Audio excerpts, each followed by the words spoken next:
ਸ੍ਰੀ ਵਾਹਿਗੁਰੂ ਸਾਹਿਬ ਜੀ।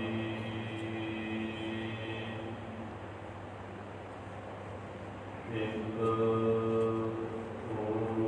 ਓੰਕਾਰ ਸਤਿਨਾਮ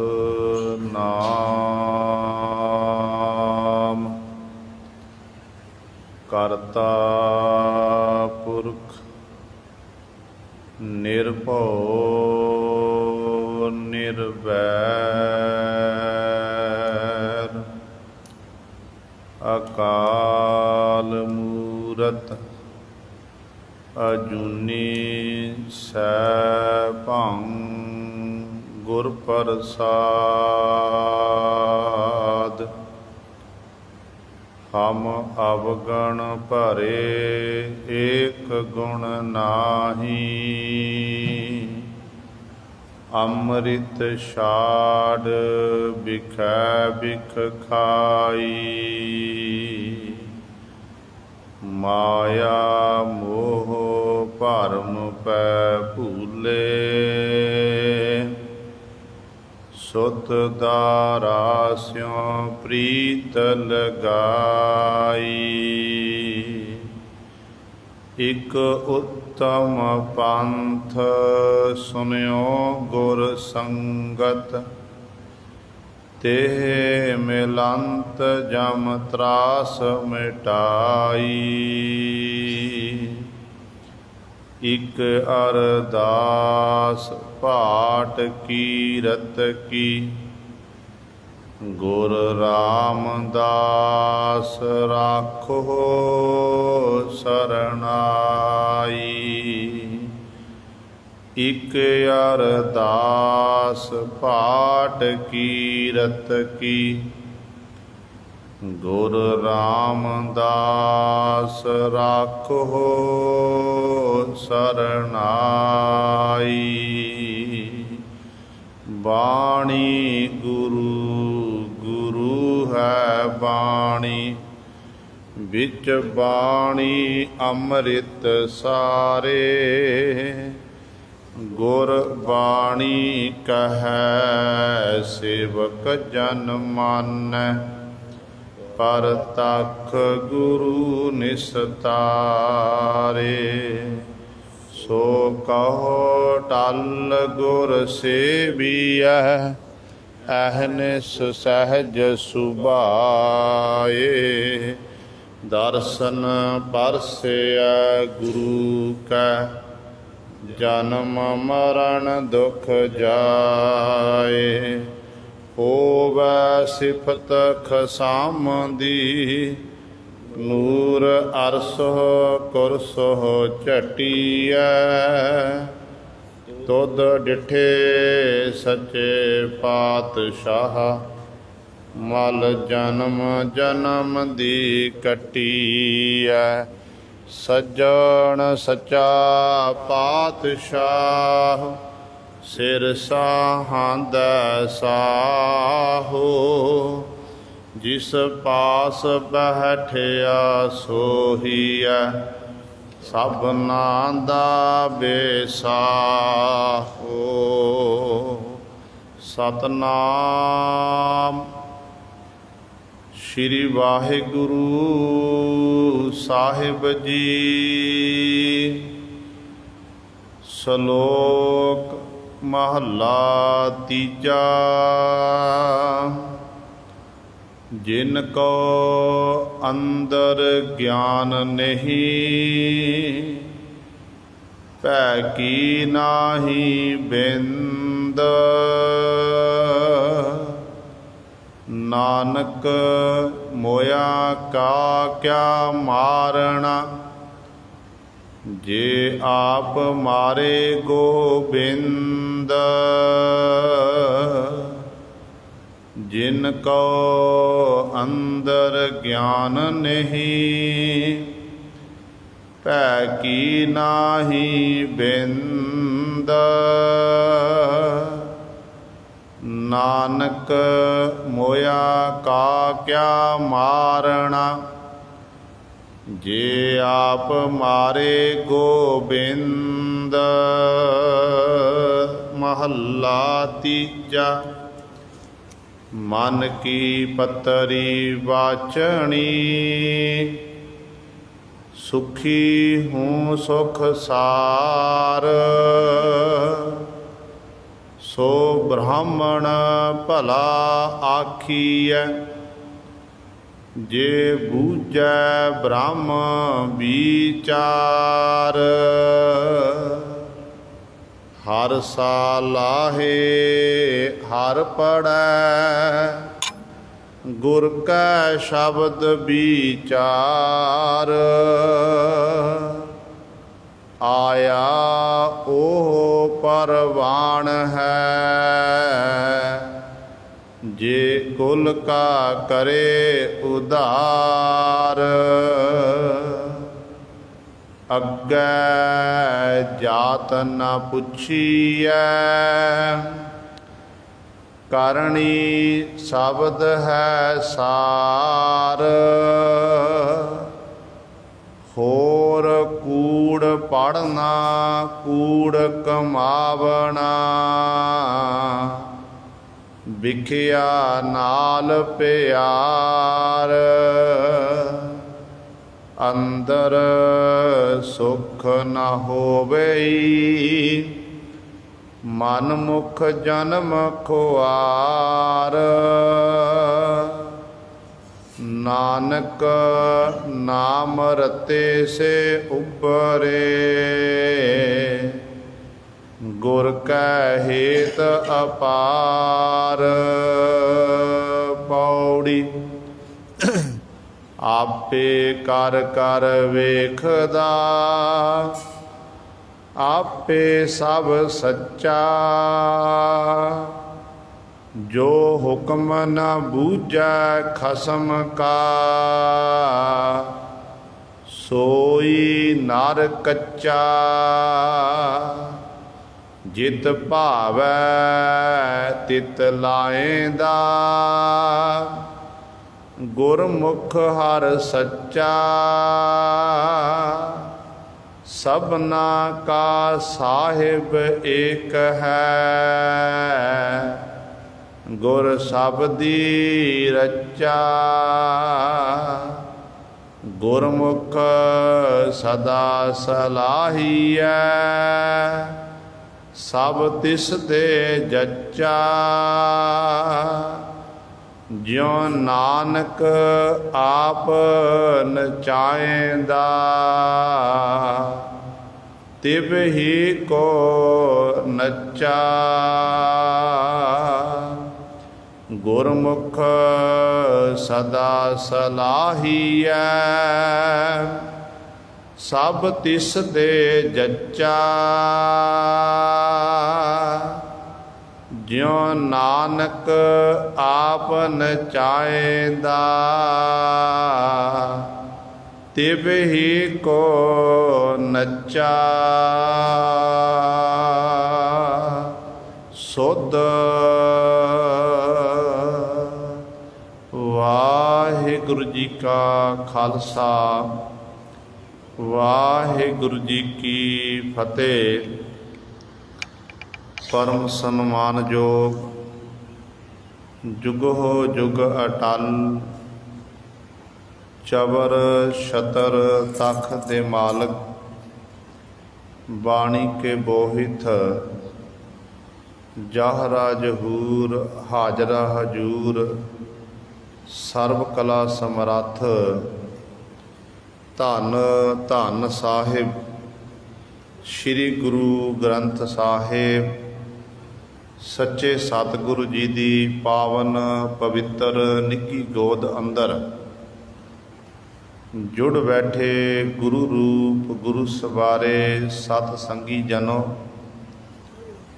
ਆਪ ਜੀ ਵੱਡ ਭਾਗੇ ਹੋ ਜੋ ਦਸ਼ਮੇਸ਼ ਪਿਤਾ ਗੁਰੂ ਕਲਗੀਧਰ ਪਾਤਸ਼ਾਹ, ਅੰਮ੍ਰਿਤ ਕੇ ਦਾਤੇ ਸਰਬੰਸ ਦਾਨੀ ਸਹਿਬੇ ਕਮਾਲ, ਧੰਨ ਧੰਨ ਸਾਹਿਬ ਸ੍ਰੀ ਗੁਰੂ ਗੋਬਿੰਦ ਸਿੰਘ ਮਹਾਰਾਜ ਜੀ ਦੀ ਚਰਨ ਛੋ ਧਰਤੀ ਮਹਾਨ ਪਵਿੱਤਰ ਅਸਥਾਨ ਗੁਰਦੁਆਰਾ ਮੰਜੀ ਸਾਹਿਬ ਆਲਮਗੀਰ ਵਿਖੇ ਅੰਮ੍ਰਿਤ ਵੇਲੇ ਤੋਂ ਹਾਜ਼ਰੀਆਂ ਭਰ ਕੇ ਸਤ ਸੰਗਤ ਕਰਕੇ ਸਤਿਗੁਰੂ ਮਹਾਰਾਜ ਜੀ ਦੀਆਂ ਖੁਸ਼ੀਆਂ ਪ੍ਰਾਪਤ ਕਰ ਰਹੇ ਹੋ। ਧੰਨ ਧੰਨ ਸਾਹਿਬ ਸ੍ਰੀ ਗੁਰੂ ਗ੍ਰੰਥ ਸਾਹਿਬ ਸੱਚੇ ਸਤਿਗੁਰੂ ਜੀ ਦੀ ਪਾਵਨ ਪਵਿੱਤਰ ਨਿੱਘੀ ਗੋਦ ਵਿੱਚ ਅੰਮ੍ਰਿਤ ਵੇਲੇ ਤੋਂ ਸਜੇ ਹੋਏ ਦੀਵਾਨਾਂ ਵਿੱਚ ਆਪ ਜੀ ਨੇ ਸ਼੍ਰੀ ਆਸਾ ਜੀ ਕੀ ਵਾਰ ਦੇ ਕੀਰਤਨ ਸਤਿਕਾਰ ਜੋ ਗੁਰੂ ਘਰ ਦੇ ਕੀਰਤਨੀਆਂ ਪਾਸੋਂ ਸ਼ਰਵਣ ਕੀਤੇ ਹਨ। ਸਵਾਓ ਗੁਰੂ ਸਵਾਰਿਓ, ਸਮਾਂ ਹੈ ਜੋ ਚੱਲ ਰਹੀ ਲੜੀਵਾਰ ਗੁਰਬਾਣੀ ਦੀ ਕਥਾ ਮਾਰੂ ਰਾਗ ਦੇ ਵਿੱਚੋਂ ਪਹਿਲੀ ਵਾਰ ਦੀ ਆਪ ਜੀ ਵਿਚਾਰ ਸ਼ਰਵਣ ਕਰਦੇ ਆ ਰਹੇ ਹਨ। ਪਹਿਲੀ ਵਾਰ ਦਾ ਇਹ 22ਵਾਂ ਸ਼ਲੋਕ ਜੋ ਧੰਨ ਧੰਨ ਸਾਹਿਬ ਸ੍ਰੀ ਗੁਰੂ ਗ੍ਰੰਥ ਸਾਹਿਬ ਮਹਾਰਾਜ ਜੀ ਦੇ ਪਾਵਨ ਅੰਕ 1093 ਤੇ ਸੁਸ਼ੋਭਿਤ ਹੈ ਤੇ 1094 ਤੇ ਜਾ ਕੇ ਇਸ ਪਾਵਨ ਸ਼ਲੋਕ ਦੀ ਸਮਾਪਤੀ ਹੈ ਤੇ ਪਹਿਲੀ ਵਾਰ ਦਾ ਇਹ ਅਖੀਰਲਾ ਸ਼ਲੋਕ ਹੈ। ਤੇ ਸਤਿਗੁਰੂ ਮਹਾਰਾਜ ਸਾਡੇ ਉੱਤੇ ਬਖਸ਼ਿਸ਼ ਕਰ ਰਹੇ ਹਨ। ਆਓ ਆਪਣੀਆਂ ਮਨ ਬਿਰਤੀਆਂ ਇਕਾਗਰ ਕਰੀਏ, ਧਿਆਨ ਗੁਰੂ ਚਰਨਾਂ ਨਾਲ ਜੋੜੀਏ ਤੇ ਗੁਰੂ ਮਹਾਰਾਜ ਜੀ ਦੇ ਪਾਵਨ ਉਪਦੇਸ਼ ਨੂੰ ਹਿਰਦਿਆਂ ਵਿੱਚ ਵਸਾ ਕੇ ਆਪਣਾ ਜੀਵਨ ਸਫਲਾ ਕਰੀਏ। ਕਰੋ ਸਾਰੇ ਆਪਣੀ ਰਸਨਾ ਪਵਿੱਤਰ ਤੇ ਉਚਾਰਨ ਕਰੋ ਜੀ ਸਤਨਾਮ ਸ਼੍ਰੀ ਵਾਹਿਗੁਰੂ ਸਾਹਿਬ ਜੀ। ਸ਼ਲੋਕ ਮਹੱਲਾ ਤੀਜਾ। ਜਿਨ ਕੋ ਅੰਦਰ ਗਿਆਨ ਨਹੀਂ ਭੈ ਕੀ ਨਾਹੀ ਬਿੰਦ ਨਾਨਕ ਮੋਇਆ ਕਾ ਕਿਆ ਮਾਰਣਾ ਜੇ ਆਪ ਮਾਰੇ ਗੋਬਿੰਦ। ਸ਼ਲੋਕ ਮਹੱਲਾ ਤੀਸਰਾ। ਤੀਜੇ ਪਾਤਸ਼ਾਹ ਧੰਨ ਧੰਨ ਸਾਹਿਬ ਸ੍ਰੀ ਗੁਰੂ ਅਮਰਦਾਸ ਪਾਤਸ਼ਾਹ ਮਹਾਰਾਜ ਸਾਡੇ ਉੱਤੇ ਬਖਸ਼ਿਸ਼ ਕਰ ਰਹੇ ਹਨ। ਆਰੰਭਤਾ ਵਿੱਚ ਪਾਤਸ਼ਾਹ ਜੀ ਵਚਨ ਕਰਦੇ ਹਨ ਕਿ ਜਿਨ ਕੋ ਅੰਦਰ ਗਿਆਨ ਨਹੀਂ, ਜਿਨ੍ਹਾਂ ਜੀਵਾਂ ਦੇ ਅੰਦਰ ਹਿਰਦੇ ਦੇ ਵਿੱਚ ਪਰਮੇਸ਼ਰ ਦਾ ਗੁਰੂ ਦਾ ਗਿਆਨ ਨਹੀਂ ਹੈ ਤੇ ਨਾ ਹੀ ਗੁਰੂ ਦਾ ਡਰ ਭੈ ਆਪਣੇ ਮਨ ਵਿੱਚ ਜਿਨ੍ਹਾਂ ਜੀਵਨ ਰੱਖਣਾ ਕੀਤਾ। ਕਹਿੰਦੇ ਉਹ ਜੀਵਾਂ ਦੀ ਹਾਲਤ ਕੈਸੀ ਹੋ ਜਾਂਦੀ ਹੈ ਕਿ ਨਾ ਤਾਂ ਉਹਨਾਂ ਨੇ ਗੁਰੂ ਦੇ ਬਖਸ਼ੇ ਹੋਏ ਗਿਆਨ ਨੂੰ ਕਮਾਣਾ ਕੀਤਾ, ਨਾ ਗੁਰੂ ਦਾ ਡਰ, ਗੁਰੂ ਦਾ ਭੈ, ਪਰਮੇਸ਼ਰ ਦਾ ਭੈ ਇਹ ਆਪਣੇ ਮਨ ਵਿੱਚ ਵਸਾਣਾ ਕੀਤਾ। ਤੇ ਇਹੋ ਜਿਹੇ ਜੀਵਾਂ ਦੀ ਹਾਲਤ ਕੈਸੀ ਹੁੰਦੀ ਹੈ ਤੇ ਸਤਿਗੁਰੂ ਕਹਿੰਦੇ ਨਾਨਕ ਮੋਇਆ ਕਾ ਕਿਆ ਮਾਰਣਾ। ਕਹਿੰਦੇ ਅਸਲ ਵਿੱਚ ਉਹ ਮੂਏ ਹਨ, ਮੁਰਦੇ ਹਨ। ਆਤਮ ਇੱਕ ਹੁੰਦੀ ਹੈ ਜਿਸਮਾਨੀ ਮੌਤ, ਸਰੀਰਕ ਨੂੰ ਜਿੰਨੀ ਆਜੂ ਮਿਲੀ ਹੈ ਉਹ ਸਰੀਰਕ ਆਜੂ ਭੋਗ ਕੇ ਸਵਾਸਾਂ ਰੂਪੀ ਪੂੰਜੀ ਕਰਕੇ ਸੰਸਾਰ ਤੋਂ ਕੂਚ ਕਰ ਗਏ। ਇੱਕ ਹੁੰਦੀ ਹੈ ਆਤਮਿਕ ਮੌਤ। ਜਿਹੜੀ ਆਤਮਿਕ ਮੌਤ ਹੁੰਦੀ ਨਾ ਉਹ ਜੀਵ ਪਲ ਪਲ ਬਾਰ ਮਰਦਾ ਹੈ। ਜੇ ਮਨੁੱਖ ਤੋਂ ਆਪਣੇ ਜੀਵਨ ਕਾਲ 'ਚ ਵਿਚਰਦਿਆਂ ਹੋਇਆਂ ਕੋਈ ਗਲਤੀ ਹੋ ਜਾਵੇ, ਉਹ ਗੁਨਾਹ ਹੋ ਜਾਵੇ, ਉਸ ਗੁਨਾਹ ਦਾ ਜਿਹੜਾ ਪਾਜ ਹੈ ਸਾਰਿਆਂ ਵਿੱਚ ਉਗੜ ਜਾ ਪਾਪ ਦਾ, ਤੇ ਜੀਵ ਨੂੰ ਸ਼ਰਮਿੰਦਗੀ ਮਹਿਸੂਸ ਕਰਨੀ ਪੈਂਦੀ ਹੈ। ਤੇ ਉਦੋਂ ਵਾਰ ਉਹ ਪਲ ਪਲ ਮਰਦਾ ਕਿ ਮਨਾ ਮੈਂ ਆਹ ਗਲਤੀ ਕੀਤੀ ਹੈ, ਮੇਰਾ ਆਹ ਕਸੂਰ ਹੈ ਤੇ ਮੇਰੇ ਤੋਂ ਵੱਡੀ ਗਲਤੀ ਹੋਈ ਹੈ। ਬੇਸ਼ੱਕ ਦੁਨੀਆ ਵਿੱਚ ਵਿਚਰਦਿਆਂ ਹੋਇਆਂ, ਸੰਸਾਰ 'ਚ ਉਹ ਵਿਚਰਦਾ ਹੋਇਆ ਇੱਕ ਦੂਜੇ ਦੇ ਨਾਲ ਗੁਰੂ ਹੱਸ ਕੇ ਮਿਲਦਾ, ਪਰ ਅੰਦਰੋਂ ਗੁਰੂ ਸਵਾਰਿਓ ਉਹ ਅੱਠੇ ਪੈਰ ਦੁਖੀ ਰਹਿੰਦਾ ਹੈ। ਜਿਹੜਾ ਅੰਦਰੋਂ ਦੁਖੀ ਰਹਿੰਦਾ ਹੈ ਅਸਲ ਵਿੱਚ ਉਹ ਆਤਮ ਮੋਤੇ ਮਰਿਆ ਹੁੰਦਾ ਹੈ, ਆਤਮਿਕ ਤੌਰ 'ਤੇ ਮੁਰਦਾ ਹੁੰਦਾ ਹੈ। ਕਹਿੰਦੇ ਇਹੋ ਜਿਹੇ ਜੀਵ ਨੂੰ ਭਾਈ ਕੀ ਮਾਰਨਾ, ਕਿਉਂਕਿ ਜੇ ਆਪ ਮਾਰੇ ਗੋਬਿੰਦ, ਗੋਬਿੰਦ ਪਰਮੇਸ਼ਰ ਨੇ ਆਤਮ ਮੋਤੇ ਉਸ ਜੀਵ ਨੂੰ ਆਪ ਮਾਰਿਆ। ਉਹ ਪਲ ਪਲ ਇੱਕ ਮੌਤ ਆਉਣੀ, ਸਰੀਰਕ ਆਜੂ ਭੋਗੀ ਅਤੇ ਚਲਿਆ ਗਿਆ ਸਜੀਵ ਸੰਸਾਰ ਤੋਂ ਕੂਚ ਕਰਕੇ, ਇੱਕ ਵਾਰੀ ਆਉਣੀ ਹੈ। ਇੱਕ ਪਲ ਪਲ ਵਾਰ-ਵਾਰ ਮਾਰਨਾ। ਜਿਹੜਾ ਪਰਮੇਸ਼ਰ ਤੋਂ ਭੁੱਲਿਆ ਹੋਇਆ, ਜਿਹਨ ਜੀਵ ਨੂੰ ਵਿਸਾਰਿਆ ਹੋਇਆ ਹੈ, ਉਹ ਗੁਰੂ ਸਵਰੇ ਅਸਲ ਵਿੱਚ ਉਹ ਪਲ ਪਲ ਹਰ ਸਮੇਂ ਮਰਦਾ ਹੈ। ਇਸ ਕਰਕੇ ਗੁਰੂ ਦਾ ਗਿਆਨ ਲੈਣਾ ਅਤੀ ਜ਼ਰੂਰੀ ਹੈ। ਗੁਰੂ ਦੇ ਗਿਆਨ ਤੋਂ ਬਿਨਾਂ ਸਾਡਾ ਪਾਰ ਉਤਾਰਾ ਨਹੀਂ ਹੋ ਸਕਦਾ ਹੈ। ਅਤੇ ਗੁਰਦੇਵ ਪਿਤਾ ਜੀ ਦੀ ਆਪਾਂ ਬਚਨ ਪੜ੍ਹਦੇ ਹਾਂ ਨਾ, ਅਤੇ ਗੁਰਦੇਵ ਪਿਤਾ ਜੀ ਬਚਨ ਕਰਦੇ ਨੇ ਕਿ ਗਿਆਨ ਧਿਆਨ ਕਿਛ ਕਰਮ ਨਾ ਜਾਨਾ, ਨਾਹਿਨ ਨਿਰਮਲ ਕਰਨੀ, ਸਾਧ ਸੰਗਤ ਕੈ ਅੰਚਲ ਲਾਭੋ, ਬਿਖਮ ਨਦੀ ਜਾਏ ਤਰਨੀ। ਅਤੇ ਸਤਿਗੁਰੂ ਕਹਿੰਦੇ ਇਸ ਤਰੀਕੇ ਦੇ ਨਾਲ ਤੂੰ ਉਸ ਮਾਲਕ ਦੇ ਚਰਨਾਂ 'ਚ ਬੇਨਤੀ ਕਰ। ਜੇ ਤੈਨੂੰ ਮਾਲਕ ਨੇ ਗਿਆਨ ਨਹੀਂ ਬਖਸ਼ਿਆ, ਗੁਰੂ ਨੇ ਗਿਆਨ ਨਹੀਂ ਬਖਸ਼ਿਆ, ਜਦੋਂ ਤੂੰ ਘਗਿਆ ਕੇ ਹੱਥ ਤੋੜ ਕੇ ਮਿੰਨਤਾਂ ਤਰਨਾ ਕਰਕੇ ਤੂੰ ਬੇਨਤੀ ਕਰੇਗਾ ਤੇ ਸੱਚ ਜਾਣੀ, ਤੇ ਗੁਰਦੇਵ ਪਿਤਾ ਜੀ ਨੇ ਤੇਰੀ ਬੇਨਤੀ ਪ੍ਰਵਾਨ ਕਰਕੇ ਤੈਨੂੰ ਬਖਸ਼ ਲੈਣਾ ਹੈ। ਤੇ ਮਾਲਕ ਦੇ ਚਰਨਾਂ 'ਚ ਇੰਜ ਬੇਨਤੀ ਕਰਕੇ, ਨਾ ਮੈਨੂੰ ਗਿਆਨ, ਮੇਰੇ ਕੋਲ ਗਿਆਨ ਹੈ, ਨਾ ਮੈਨੂੰ ਧਿਆਨ ਧਾਰਨ ਕਰਨਾ ਆਉਂਦਾ ਹੈ, ਨਾ ਹੀ ਮੇਰੀ ਚੰਗੀ ਕਰਨੀ ਹੈ, ਨਿਰਮਲ ਕਰਨੀ, ਉੱਚੀ ਸੁੱਚੀ ਕਰਨੀ, ਜਿਹਦੇ ਵਿੱਚ ਕਿਸੇ ਪ੍ਰਕਾਰ ਦੀ ਮਿਲਾਵਟ ਨਾ ਹੋਵੇ, ਬਿਲਕੁਲ ਸ਼ੁੱਧ ਹਿਰਦੇ ਵਾਲਾ। ਕਹਿੰਦੇ ਉਹ ਮੇਰੇ ਕੋਲ ਨਹੀਂ ਹੈ। ਅਤੇ ਬਸ ਮੈਨੂੰ ਮੇਰੇ ਉੱਤੇ ਮਾਲਕ ਜੀ ਇਹ ਬਖਸ਼ਿਸ਼ ਕਰ, ਸਾਧ ਸੰਗਤ ਕੈ ਅੰਚਲ ਲਾਭੋ, ਸਤ ਸੰਗਤ ਦੇ ਪੱਲੇ ਨਾਲ ਮੈਨੂੰ ਲਾਣਾ ਕਰੋ। ਭਾਵ ਸਤ ਸੰਗਤ ਮੈਨੂੰ ਬਖਸ਼ਣਾ ਕਰੋ। ਜੇ ਸਤ ਸੰਗਤ ਦਾ ਮੈਨੂੰ ਲਾਹਾ ਪ੍ਰਾਪਤ ਹੋ ਗਿਆ, ਉਹ ਘੜੀਆਂ ਮੈਂ ਸਾਂਭ ਲਈਆਂ। ਬਿਖਮ ਨਦੀ ਜਾਏ ਤਰਨੀ, ਸੰਸਾਰ ਕਿਹੋ ਜਿਹਾ ਹੈ, ਇੱਕ ਬੈ ਤਰਨੀ ਨਦੀ ਦੀ ਨਿਆਈ ਹੈ। ਜਦੋਂ ਤਰਨਾ ਬੜਾ ਔਖਾ ਹੈ, ਫਿਰ ਜਿਹੜੇ ਉਸ ਮਾਲਕ ਦੇ ਨਾਮ ਨਾਲ ਜੁੜਦੇ ਬੰਦਗੀ ਕਰਦੇ ਹਨ, ਉਹ ਗੁਰੂ ਸਵਾਰੇ ਫਿਰ ਸੰਸਾਰ ਸਮੁੰਦਰ ਤੋਂ ਤਰ ਜਾਂਦੇ ਨੇ, ਉਹਨਾਂ ਨੂੰ ਸਤਿਗੁਰੂ ਜੀ ਤਾਰ ਦਿੰਦੇ ਨੇ। ਇਸੇ ਪ੍ਰਕਾਰ ਹੀ ਗੁਰੂ ਸਾਹਿਬਾਨ ਜੀ ਦੇ ਆਪਾਂ ਬਚਨ ਪੜ੍ਹਦੇ ਹਾਂ। ਭੱਟ ਸਾਹਿਬਾਨ ਜੀ ਬਚਨ ਕਰਦੇ ਨੇ, ਕਹਿੰਦੇ ਨੇ, ਬਰਸ ਏਕ ਹੋ ਫਿਰਿਓ, ਕਿਨੈ ਨਹ ਪਰਚੋ ਲਾਇਓ, ਕਹਿਤੇ ਐ ਕਹਿਤੀ ਸੁਣੀ, ਰਹਿਤ ਕੋ ਖੁਸ਼ੀ ਨ ਆਇਓ, ਹਰ ਨਾਮ ਛੋੜ ਦੂਜੈ ਲੱਗੇ, ਤਿੰਨ ਕੇ ਗੁਣ ਹੋ ਕਿਆ ਕਹੋ, ਗੁਰ ਦਇਓ ਮਲਾਇਓ ਭਿਖਿਆ, ਜਿਵ ਤੂੰ ਰੱਖੈ ਤਿਵ ਰਹੋ।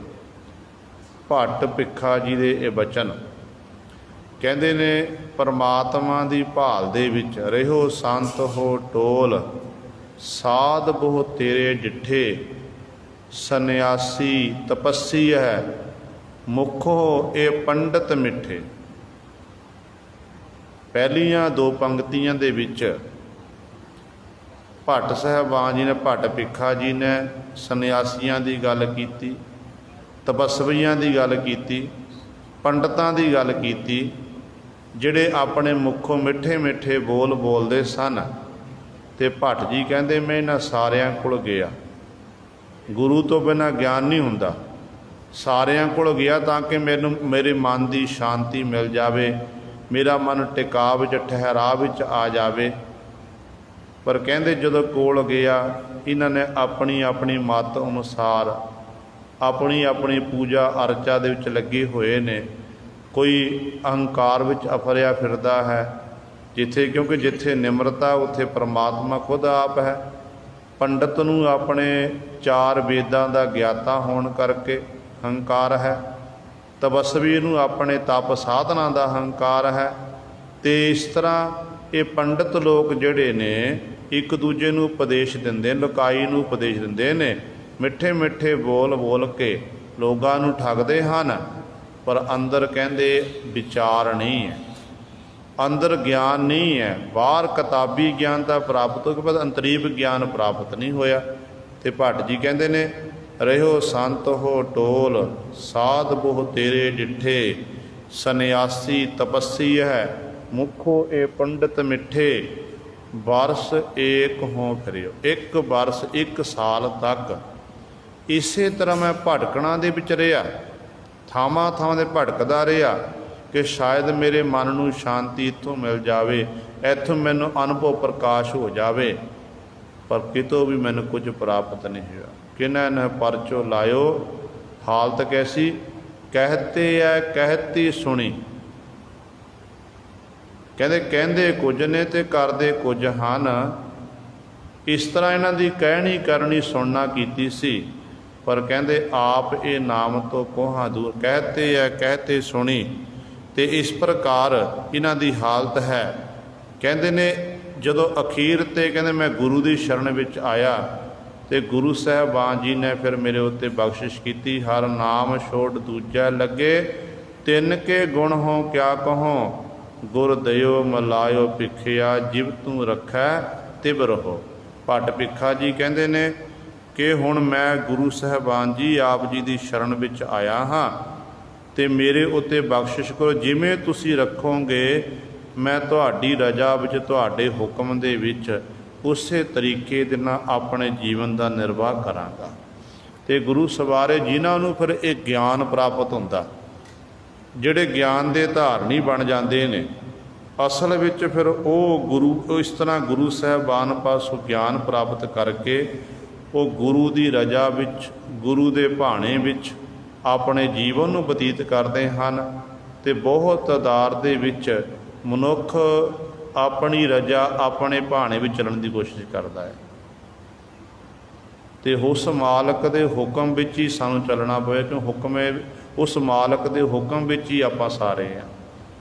ਤੇ ਸਤਿਗੁਰੂ ਕਹਿੰਦੇ ਜਦੋਂ ਜੀਵ ਪਰਮਾਤਮਾ ਦੀ ਇਬਾਦਤ ਨਹੀਂ ਕਰਦਾ, ਗੁਰੂ ਦਾ ਗਿਆਨ ਜੀਵ ਨੂੰ ਪ੍ਰਾਪਤ ਨਹੀਂ ਹੋਇਆ, ਨਾ ਪਰਮੇਸ਼ਰ ਦਾ ਭੈ ਹੈ, ਡਰ ਹੈ ਮਨ ਵਿੱਚ, ਜਿਨ ਕੋ ਅੰਤਰ ਕੰਦਰ ਗਿਆਨ ਨਹੀਂ, ਭੈ ਕੀ ਨਾਹੀ ਬੇਂਦ।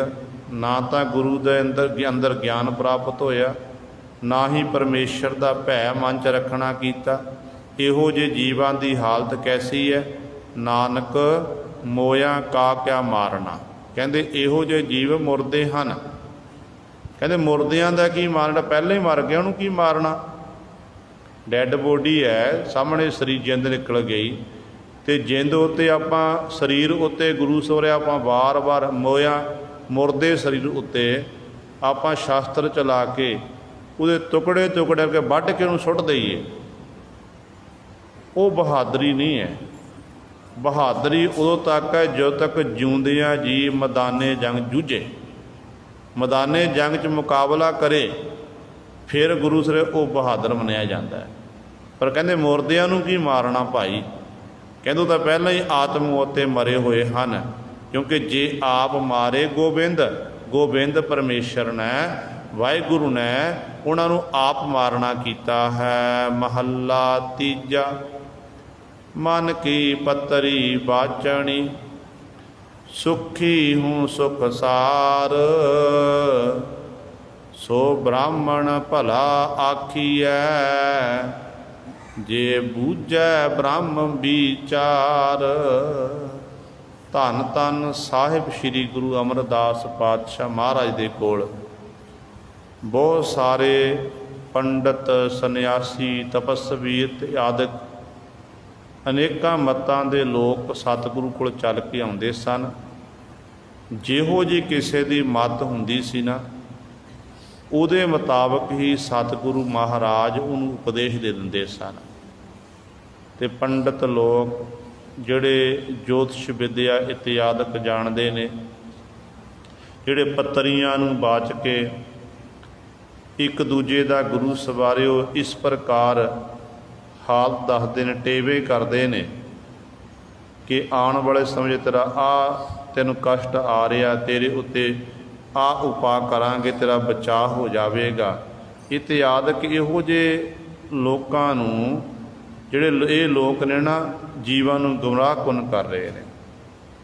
ਤੇ ਸਤਿਗੁਰੂ ਮਹਾਰਾਜ ਸਾਹਮਣੇ ਇੱਕ ਪੰਡਤ ਪੱਤਰੀ ਵਾਚ ਰਿਹਾ, ਪੱਤਰੀ ਵਾਚ ਕੇ ਤੇ ਦੁਨੀਆ ਦੇ ਲੋਕਾਂ ਨੂੰ ਕਹਿ ਰਿਹਾ ਕਿ ਭਾਈ ਆਹ ਉਪਾਅ ਕਰਨਾ ਕਰੋ, ਇਸ ਤਰ੍ਹਾਂ ਮੈਂ ਆਹ ਟੇਵਾ ਕੀਤਾ ਹੈ, ਆਹ ਕੀਤਾ ਹੈ।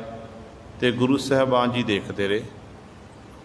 ਜਦੋਂ ਗੁਰੂ ਸਾਹਿਬਾਨ ਜੀ ਦੇਖਦੇ ਨੇ ਤੇ ਸਤਿਗੁਰੂ ਮਹਾਰਾਜ ਨੇ ਫਿਰ ਉਸ ਪੰਡਤ ਨੂੰ ਉਪਦੇਸ਼ ਬਖਸ਼ਿਆ। ਕਹਿਣ ਲੱਗੇ, ਐ ਪੰਡਤ ਜੀ, ਇਸ ਪੱਤਰੀ ਦੇ ਨਾਲ ਜਿਹੜੀ ਕਿਤਾਬ ਤੁਸੀਂ ਖੋਲ੍ਹੀ ਹੋਈ ਹੈ, ਜਿਹਦੇ ਰਾਹੀਂ ਤੁਸੀਂ ਦੁਨੀਆ ਦੇ ਲੋਕਾਂ ਨੂੰ ਉਪਦੇਸ਼ ਦਿੰਦੇ ਹੋ, ਕਹਿੰਦੇ ਇਹ ਪੱਤਰੀ ਨਾ ਬਾਚ, ਜੇ ਬਾਚਣੀ ਹੈ ਨਾ, ਮਨ ਕੀ ਪੱਤਰੀ ਬਾਚਣੀ।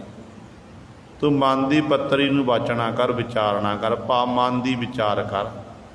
ਜੇ ਮਨ ਦੀ ਪੱਤਰੀ ਨੂੰ ਵਾਚੇਗਾ, ਸੁਖੀ ਹੂੰ ਸੁਖ ਸਾਰ, ਫਿਰ ਤੈਨੂੰ ਸਦੀਵੀ ਕਾਲੀ ਸੁੱਖ ਪ੍ਰਾਪਤ ਹੋਣਗੇ। ਫਿਰ ਤੈਨੂੰ ਪਤਾ ਲੱਗੇਗਾ ਕਿ ਸੁੱਖ ਜਿਹੜਾ ਅੰਤਰੀਵ ਸੁੱਖ ਹੈ ਕਿਵੇਂ ਪ੍ਰਾਪਤ ਹੁੰਦਾ ਹੈ। ਇਹ ਤਾਂ ਇਸ ਤਰੀਕੇ ਨਾਲ ਤੂੰ ਬਾਹਰ ਟੱਕਰਾਂ ਮਾਰੀ ਜਾ ਰਿਹਾ, ਇੰਜ ਇਹ ਤੇਰੇ ਉੱਤੇ ਬਖਸ਼ਿਸ਼ ਨਹੀਂ ਹੋਣੀ ਹੈ। ਗੁਰੂ ਕਲਗੀਧਰ ਪਾਤਸ਼ਾਹ ਦੇ ਸਮੇਂ ਜਦੋਂ ਸਤਿਗੁਰੂ ਜੀ ਆਨੰਦਪੁਰ ਸਾਹਿਬ ਦੀ ਧਰਤੀ 'ਤੇ ਬਿਰਾਜਮਾਨ ਨੇ ਨਾ, ਸਤਿਗੁਰੂ ਦਸ਼ਮੇਸ਼ ਪਿਤਾ ਦੇ ਕੋਲ ਇਹ ਪੰਡਤ ਲੋਕ ਚੱਲ ਕੇ ਆ ਗਏ, ਬ੍ਰਾਹਮਣ ਲੋਕ, ਪੰਡਤ ਲੋਕ। ਇਹਨਾਂ ਨੇ ਆ ਕੇ ਮੱਥਾ ਟੇਕਿਆ ਤੇ ਬੇਨਤੀ ਕੀਤੀ ਕਿ ਪਾਤਸ਼ਾਹ ਜੀ, ਆਪ ਜੀ ਦੇ ਸਿੱਖਾਂ ਦਾ ਬੜਾ ਸਨਮਾਨ ਹੋ ਗਿਆ, ਸਤਿਕਾਰ ਹੋਣ ਲੱਗ ਪਿਆ।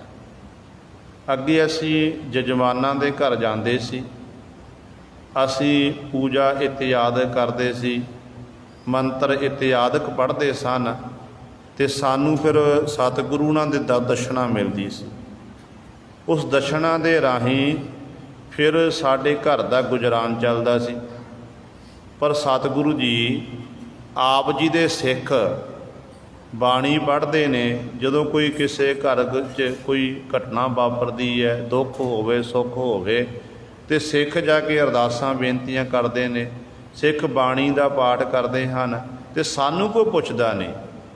ਅਤੇ ਪਾਤਸ਼ਾਹ ਇਸ ਤਰ੍ਹਾਂ ਤਾਂ ਸਾਡੀ ਸਾਰੀ ਰੋਜੀ ਰੋਟੀ ਚਲੀ ਗਈ। ਗੁਰੂ ਕਲਗੀਧਰ ਪਾਤਸ਼ਾਹ ਮਹਾਰਾਜ ਕਹਿਣ ਲੱਗੇ ਕਿ ਭਾਈ, ਤੁਸੀਂ ਸਾਡੇ ਕੋਲ ਆਉਣਾ, ਸਵੇਰੇ ਆਉਣਾ ਅਤੇ ਸ਼ਾਮਾਂ ਨੂੰ ਚਲੇ ਜਾਣਾ। 8 ਘੰਟੇ ਨਾਮ ਜਪਣਾ ਹੈ, ਅਤੇ ਨਾਮ ਜਪੋ, ਅਤੇ ਨਾਲ ਤੁਹਾਨੂੰ ਅਸੀਂ ਕੀਮਤੀ ਵਸਤਰ ਵੀ ਦੇਵਾਂਗੇ, ਇੱਕ ਸੋਨੇ ਦੀ ਮੋਹਰ ਦੇਵਾਂਗੇ, ਅਤੇ ਨਾਲ ਹੀ ਤੁਹਾਨੂੰ ਹੋਰ ਵੀ ਰਸ਼ਤਾਂ ਬਸ਼ਤਾਂ ਦੇਵਾਂਗੇ। ਨਾਮ ਜਪੋ, ਤੁਹਾਡੀ ਘਰ ਦੀ ਜ਼ਿੰਮੇਵਾਰੀ ਮੇਰੀ ਹੈ। ਕਲਗੀਧਰ ਪਾਤਸ਼ਾਹ ਕਹਿਣ ਲੱਗੇ, ਜ਼ਿੰਮੇਵਾਰੀ ਸਾਡੀ ਹੈ, ਪਰ ਤੁਸੀਂ ਇਹ ਕਮਾਈ ਕਰਨੀ ਹੈ, ਨਾਮ ਜਪਣਾ ਹੈ। 7 ਬੱਚਨ ਬੜੇ ਖੁਸ਼ ਹੋਏ ਕਿ ਨਿਤਾਪਤੀ ਸੋਨੇ ਦੀਆਂ ਮੋਹਰਾਂ ਪ੍ਰਾਪਤ ਹੋਣ, ਰਿਸ਼ਤਾਂ ਬਿਸ਼ਤਾਂ ਮਿਲ ਜਾਣੀਆਂ, ਅਤੇ ਹੋਰ ਮਾਇਆ ਮਿਲਣੀ ਹੈ, ਕਿਸੇ ਪ੍ਰਕਾਰ ਦੀ ਕਮੀ ਨਹੀਂ ਰਹਿਣੀ। ਕਹਿੰਦੇ ਠੀਕ, ਇਹ ਤਾਂ ਵਧੀਆ ਸੌਦਾ ਹੈ, ਨਾਮ ਜਪੀਏ, ਬੰਦਗੀ ਕਰੀਏ, ਅਤੇ ਸਾਡਾ ਜੀਵਨ ਸਫਲਾ ਹੋਵੇਗਾ। ਕਹਿੰਦੇ ਨੇ ਇਹ ਬ੍ਰਾਹਮਣ ਲੋਕ ਸਾਰੇ ਇਕੱਠੇ, ਪੰਡਤ ਲੋਕ ਇਕੱਠੇ ਹੋ ਕੇ ਆ ਗਏ, ਅਤੇ ਪਾਤਸ਼ਾਹ ਨੇ ਇਸ ਤਰ੍ਹਾਂ ਲਾਈਨ ਵਿੱਚ ਬਿਠਾ ਦਿੱਤੇ। ਕਹਿਣ ਲੱਗੇ, ਭਾਈ ਨਾਮ ਜਪੋ। ਹੁਣ ਨਾਮ ਜਪਦੇ ਨੇ ਕੁਝ ਕੁ ਸਮਾਂ, 10 ਮਿੰਟ 15 ਮਿੰਟ ਨਾਮ ਜਪਿਆ, ਫਿਰ ਆਪਸ ਦੇ ਵਿੱਚ ਗੱਲਾਂ ਬਾਤਾਂ ਕਰਨ ਲੱਗ ਪਏ। ਗੱਲਾਂ ਬਾਤਾਂ ਕਰਦੇ ਨੇ ਅਤੇ ਧੰਨ ਗੁਰੂ ਗੋਬਿੰਦ ਸਿੰਘ ਮਹਾਰਾਜ ਕਹਿਣ ਲੱਗੇ ਕਿ ਭਾਈ ਗੱਲਾਂ ਬਾਤਾਂ ਨਹੀਂ ਕਰਨੀਆਂ, ਤੁਹਾਡੇ ਨਾਲ ਇਹ ਅਸੀਂ ਇਕਰਾਰ ਕੀਤਾ ਹੈ ਕਿ 8 ਘੰਟੇ ਨਾਮ ਜਪਣਾ। ਨਾਮ ਜਪਣ ਤੋਂ ਬਾਅਦ ਫਿਰ ਤੁਹਾਨੂੰ ਤੁਰਨ ਵੇਲੇ ਤੁਹਾਨੂੰ ਇਸ ਤਰ੍ਹਾਂ ਸਾਰੀਆਂ ਜਿਹੜੇ ਸਾਜੋ ਸਮਾਨ ਦਿੱਤਾ ਜਾਵੇਗਾ। ਅਤੇ ਗੁਰੂ ਸਵਾਰੇ ਇਹ ਥੋੜ੍ਹੇ ਚਿਰ ਚੁੱਪ ਰਹੇ, ਫਿਰ ਗੱਲਾਂ ਬਾਤਾਂ ਮਾਰਨ ਲੱਗ ਪਏ। ਗੁਰੂ ਕਲਗੀਧਰ ਪਾਤਸ਼ਾਹ ਨੇ ਭਾਈ ਆਲਮ ਸਿੰਘ ਨੱਚਣਾ, ਉਹਦੀ ਡਿਊਟੀ ਲਾ ਦਿੱਤੀ। ਕਹਿਣ ਲੱਗੇ, ਆਲਮ ਸਿਆਂ, ਤੂੰ ਇਹਨਾਂ ਦੇ ਵਿਚਕਾਰ ਜਾ ਕੇ ਖਲੋ, ਇਹਨਾਂ ਨੂੰ ਗੱਲਾਂ ਨਹੀਂ ਮਾਰ, ਨਾਮ ਜਪਾਣਾ ਹੈ। ਅਤੇ ਇਸ ਤਰੀਕੇ ਦੇ ਨਾਲ ਭਾਈ ਆਲਮ ਸਿੰਘ ਜੀ ਵਿਚਕਾਰ ਜਾ ਕੇ ਖਲੋ ਗਏ। ਜਦੋਂ ਬ੍ਰਾਹਮਣ ਗੱਲ ਕਰਦਾ ਅਤੇ ਉਸ ਸਮੇਂ ਭਾਈ ਆਲਮ ਸਿੰਘ ਰੋਕ ਦਿੰਦੇ ਨੇ। ਕਹਿੰਦੇ ਇਹਨਾਂ ਮਸਾਂ ਇਸ ਪ੍ਰਕਾਰ 8 ਘੰਟੇ ਦਾ ਜਿਹੜਾ ਸਮਾਂ ਸੀ ਨਾ, ਉਹ ਹਾਲਾਂਕਿ ਵਿੱਚ ਪ੍ਰਸ਼ਾਦਾ ਪਾਣੀ ਉਹਨਾਂ ਨੂੰ ਆਇਆ ਵੇ ਛਕਣ ਲਈ, ਅਤੇ ਇਸ ਤਰ੍ਹਾਂ ਉਹ ਸਮਾਂ ਕੱਢਿਆ। ਸ਼ਾਮ ਵੇਲੇ ਸਤਿਗੁਰੂ ਕਲਗੀਧਰ ਪਾਤਸ਼ਾਹ ਨੇ ਆਪਣੇ ਖਜ਼ਾਨਚੀ ਨੂੰ ਸੱਦਿਆ ਤੋਸ਼ੇ ਖਾਨੇ ਦੇ ਵਿੱਚੋਂ, ਮਾਇਆ ਲਈ ਮੰਗਾਈ, ਵਸਤਰ ਮੰਗਾਏ ਅਤੇ ਹੋਰ ਗ੍ਰਸਤਾਂ ਵਸਤਾਂ ਮੰਗਾਈਆਂ, ਅਤੇ ਇਕੱਲੇ ਇਕੱਲੇ ਪੰਡਤ ਨੂੰ ਪਾਤਸ਼ਾਹ ਦੇਣਾ ਕੀਤੀਆਂ। ਅਤੇ ਕਲਗੀਧਰ ਪਾਤਸ਼ਾਹ ਮਹਾਰਾਜ ਕਹਿਣ ਲੱਗੇ, ਪੰਡਤ ਜੀ ਕੱਲ੍ਹ ਨੂੰ ਫੇਰ ਆਉਣਾ, ਅੱਜ ਤੁਹਾਨੂੰ ਇੱਕ ਇੱਕ ਸੋਨੇ ਦੀ ਮੋਹਰ ਦਿੱਤੀ ਹੈ, ਅਤੇ ਕੱਲ੍ਹ ਨੂੰ ਅਸੀਂ ਤੁਹਾਨੂੰ 5-5 ਸੋਨੇ ਦੀਆਂ ਮੋਹਰਾਂ ਦੇਵਾਂਗੇ। ਅਤੇ ਪੰਡਤ ਲੋਕ ਕਹਿਣ ਲੱਗੇ, ਸੱਚੇ ਪਾਤਸ਼ਾਹ ਜੀ ਇਹ ਸਾਡੇ ਵੱਸ ਦੀ ਗੱਲ ਨਹੀਂ ਹੈ, ਇਹ ਨਾਮ ਜਪਣਾ ਬੜਾ ਔਖਾ ਹੈ, ਕਿਉਂਕਿ ਸਾਸੀ ਇੰਨਾ ਸਾਨੂੰ ਪਤਾ ਕਿਹੜਾ ਇਹ 8 ਘੰਟੇ ਸੀ ਕੱਢੇ ਕਿਵੇਂ ਹਨ।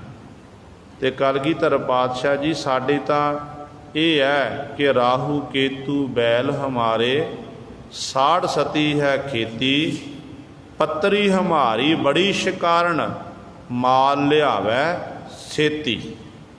ਰਾਹੂ ਕੇਤੂ ਜਿਹੜੇ ਸਾਡੇ ਇਹ ਬੈਲ ਬਲਦ ਹਨ, ਅਤੇ ਸਾੜ ਸਤੀ ਸਾਡੀ ਖੇਤੀ ਹੈ। ਜਦੋਂ ਜੀਵਾਂ ਨੂੰ ਆਪਾਂ ਗੁੰਮਰਾਹ ਕਰਦੇ ਹਾਂ ਅਤੇ ਜੀਵਾਂ ਨੂੰ ਕਹਿੰਦੇ ਤੁਹਾਡੇ ਉੱਤੇ ਰਾਹੂ ਕੇਤੂ ਦੀ ਕਰੋਪੀ ਹੋ ਗਈ, ਸਾੜ ਸਤੀ ਤੁਹਾਡੇ ਉੱਤੇ ਚੱਲ ਰਹੀ ਹੈ, ਅਤੇ ਜੀਵ ਕਹਿੰਦਾ ਪੰਡਤ ਜੀ ਉਪਾਅ ਦੱਸੋ।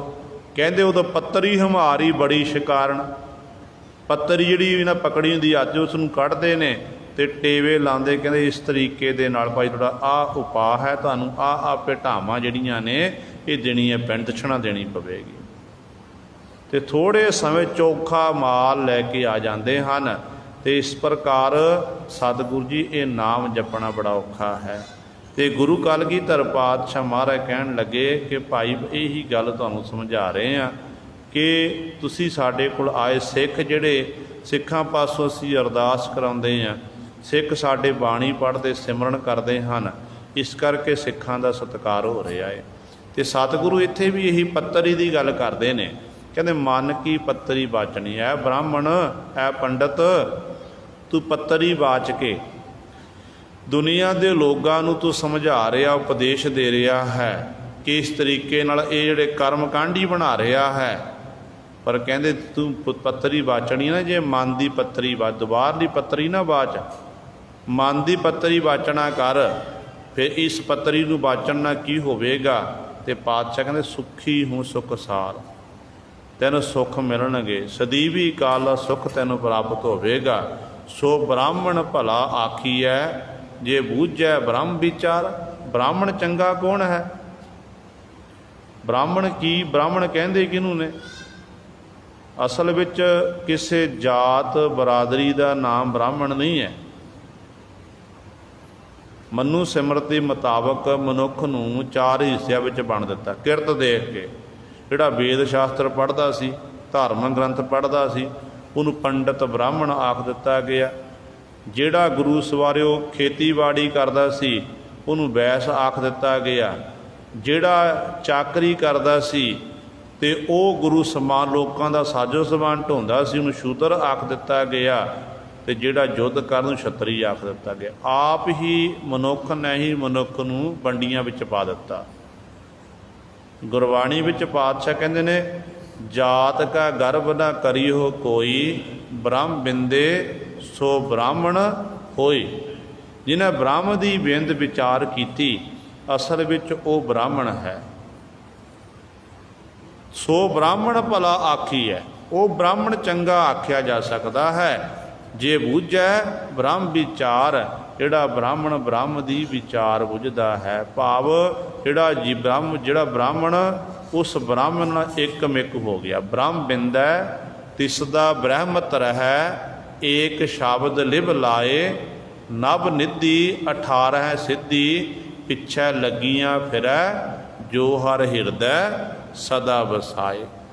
ਜਿਹੜਾ ਆਪਣੇ ਹਿਰਦੇ ਵਿੱਚ ਸਦੀਵੀ ਕਾਲ ਲਈ ਪਰਮੇਸ਼ਰ ਦੇ ਨਾਮ ਨੂੰ ਵਸਾ ਲੈਂਦਾ ਹੈ, ਇੱਕ ਤਾਂ ਉਹਨੂੰ ਰਿੱਧੀਆਂ ਸਿੱਧੀਆਂ ਪ੍ਰਾਪਤ ਹੋ ਜਾਂਦੀਆਂ ਨੇ। ਇਹ ਪ੍ਰਮਾਤਮਾ ਦੀ ਸ਼ਕਤੀਆਂ ਨੇ।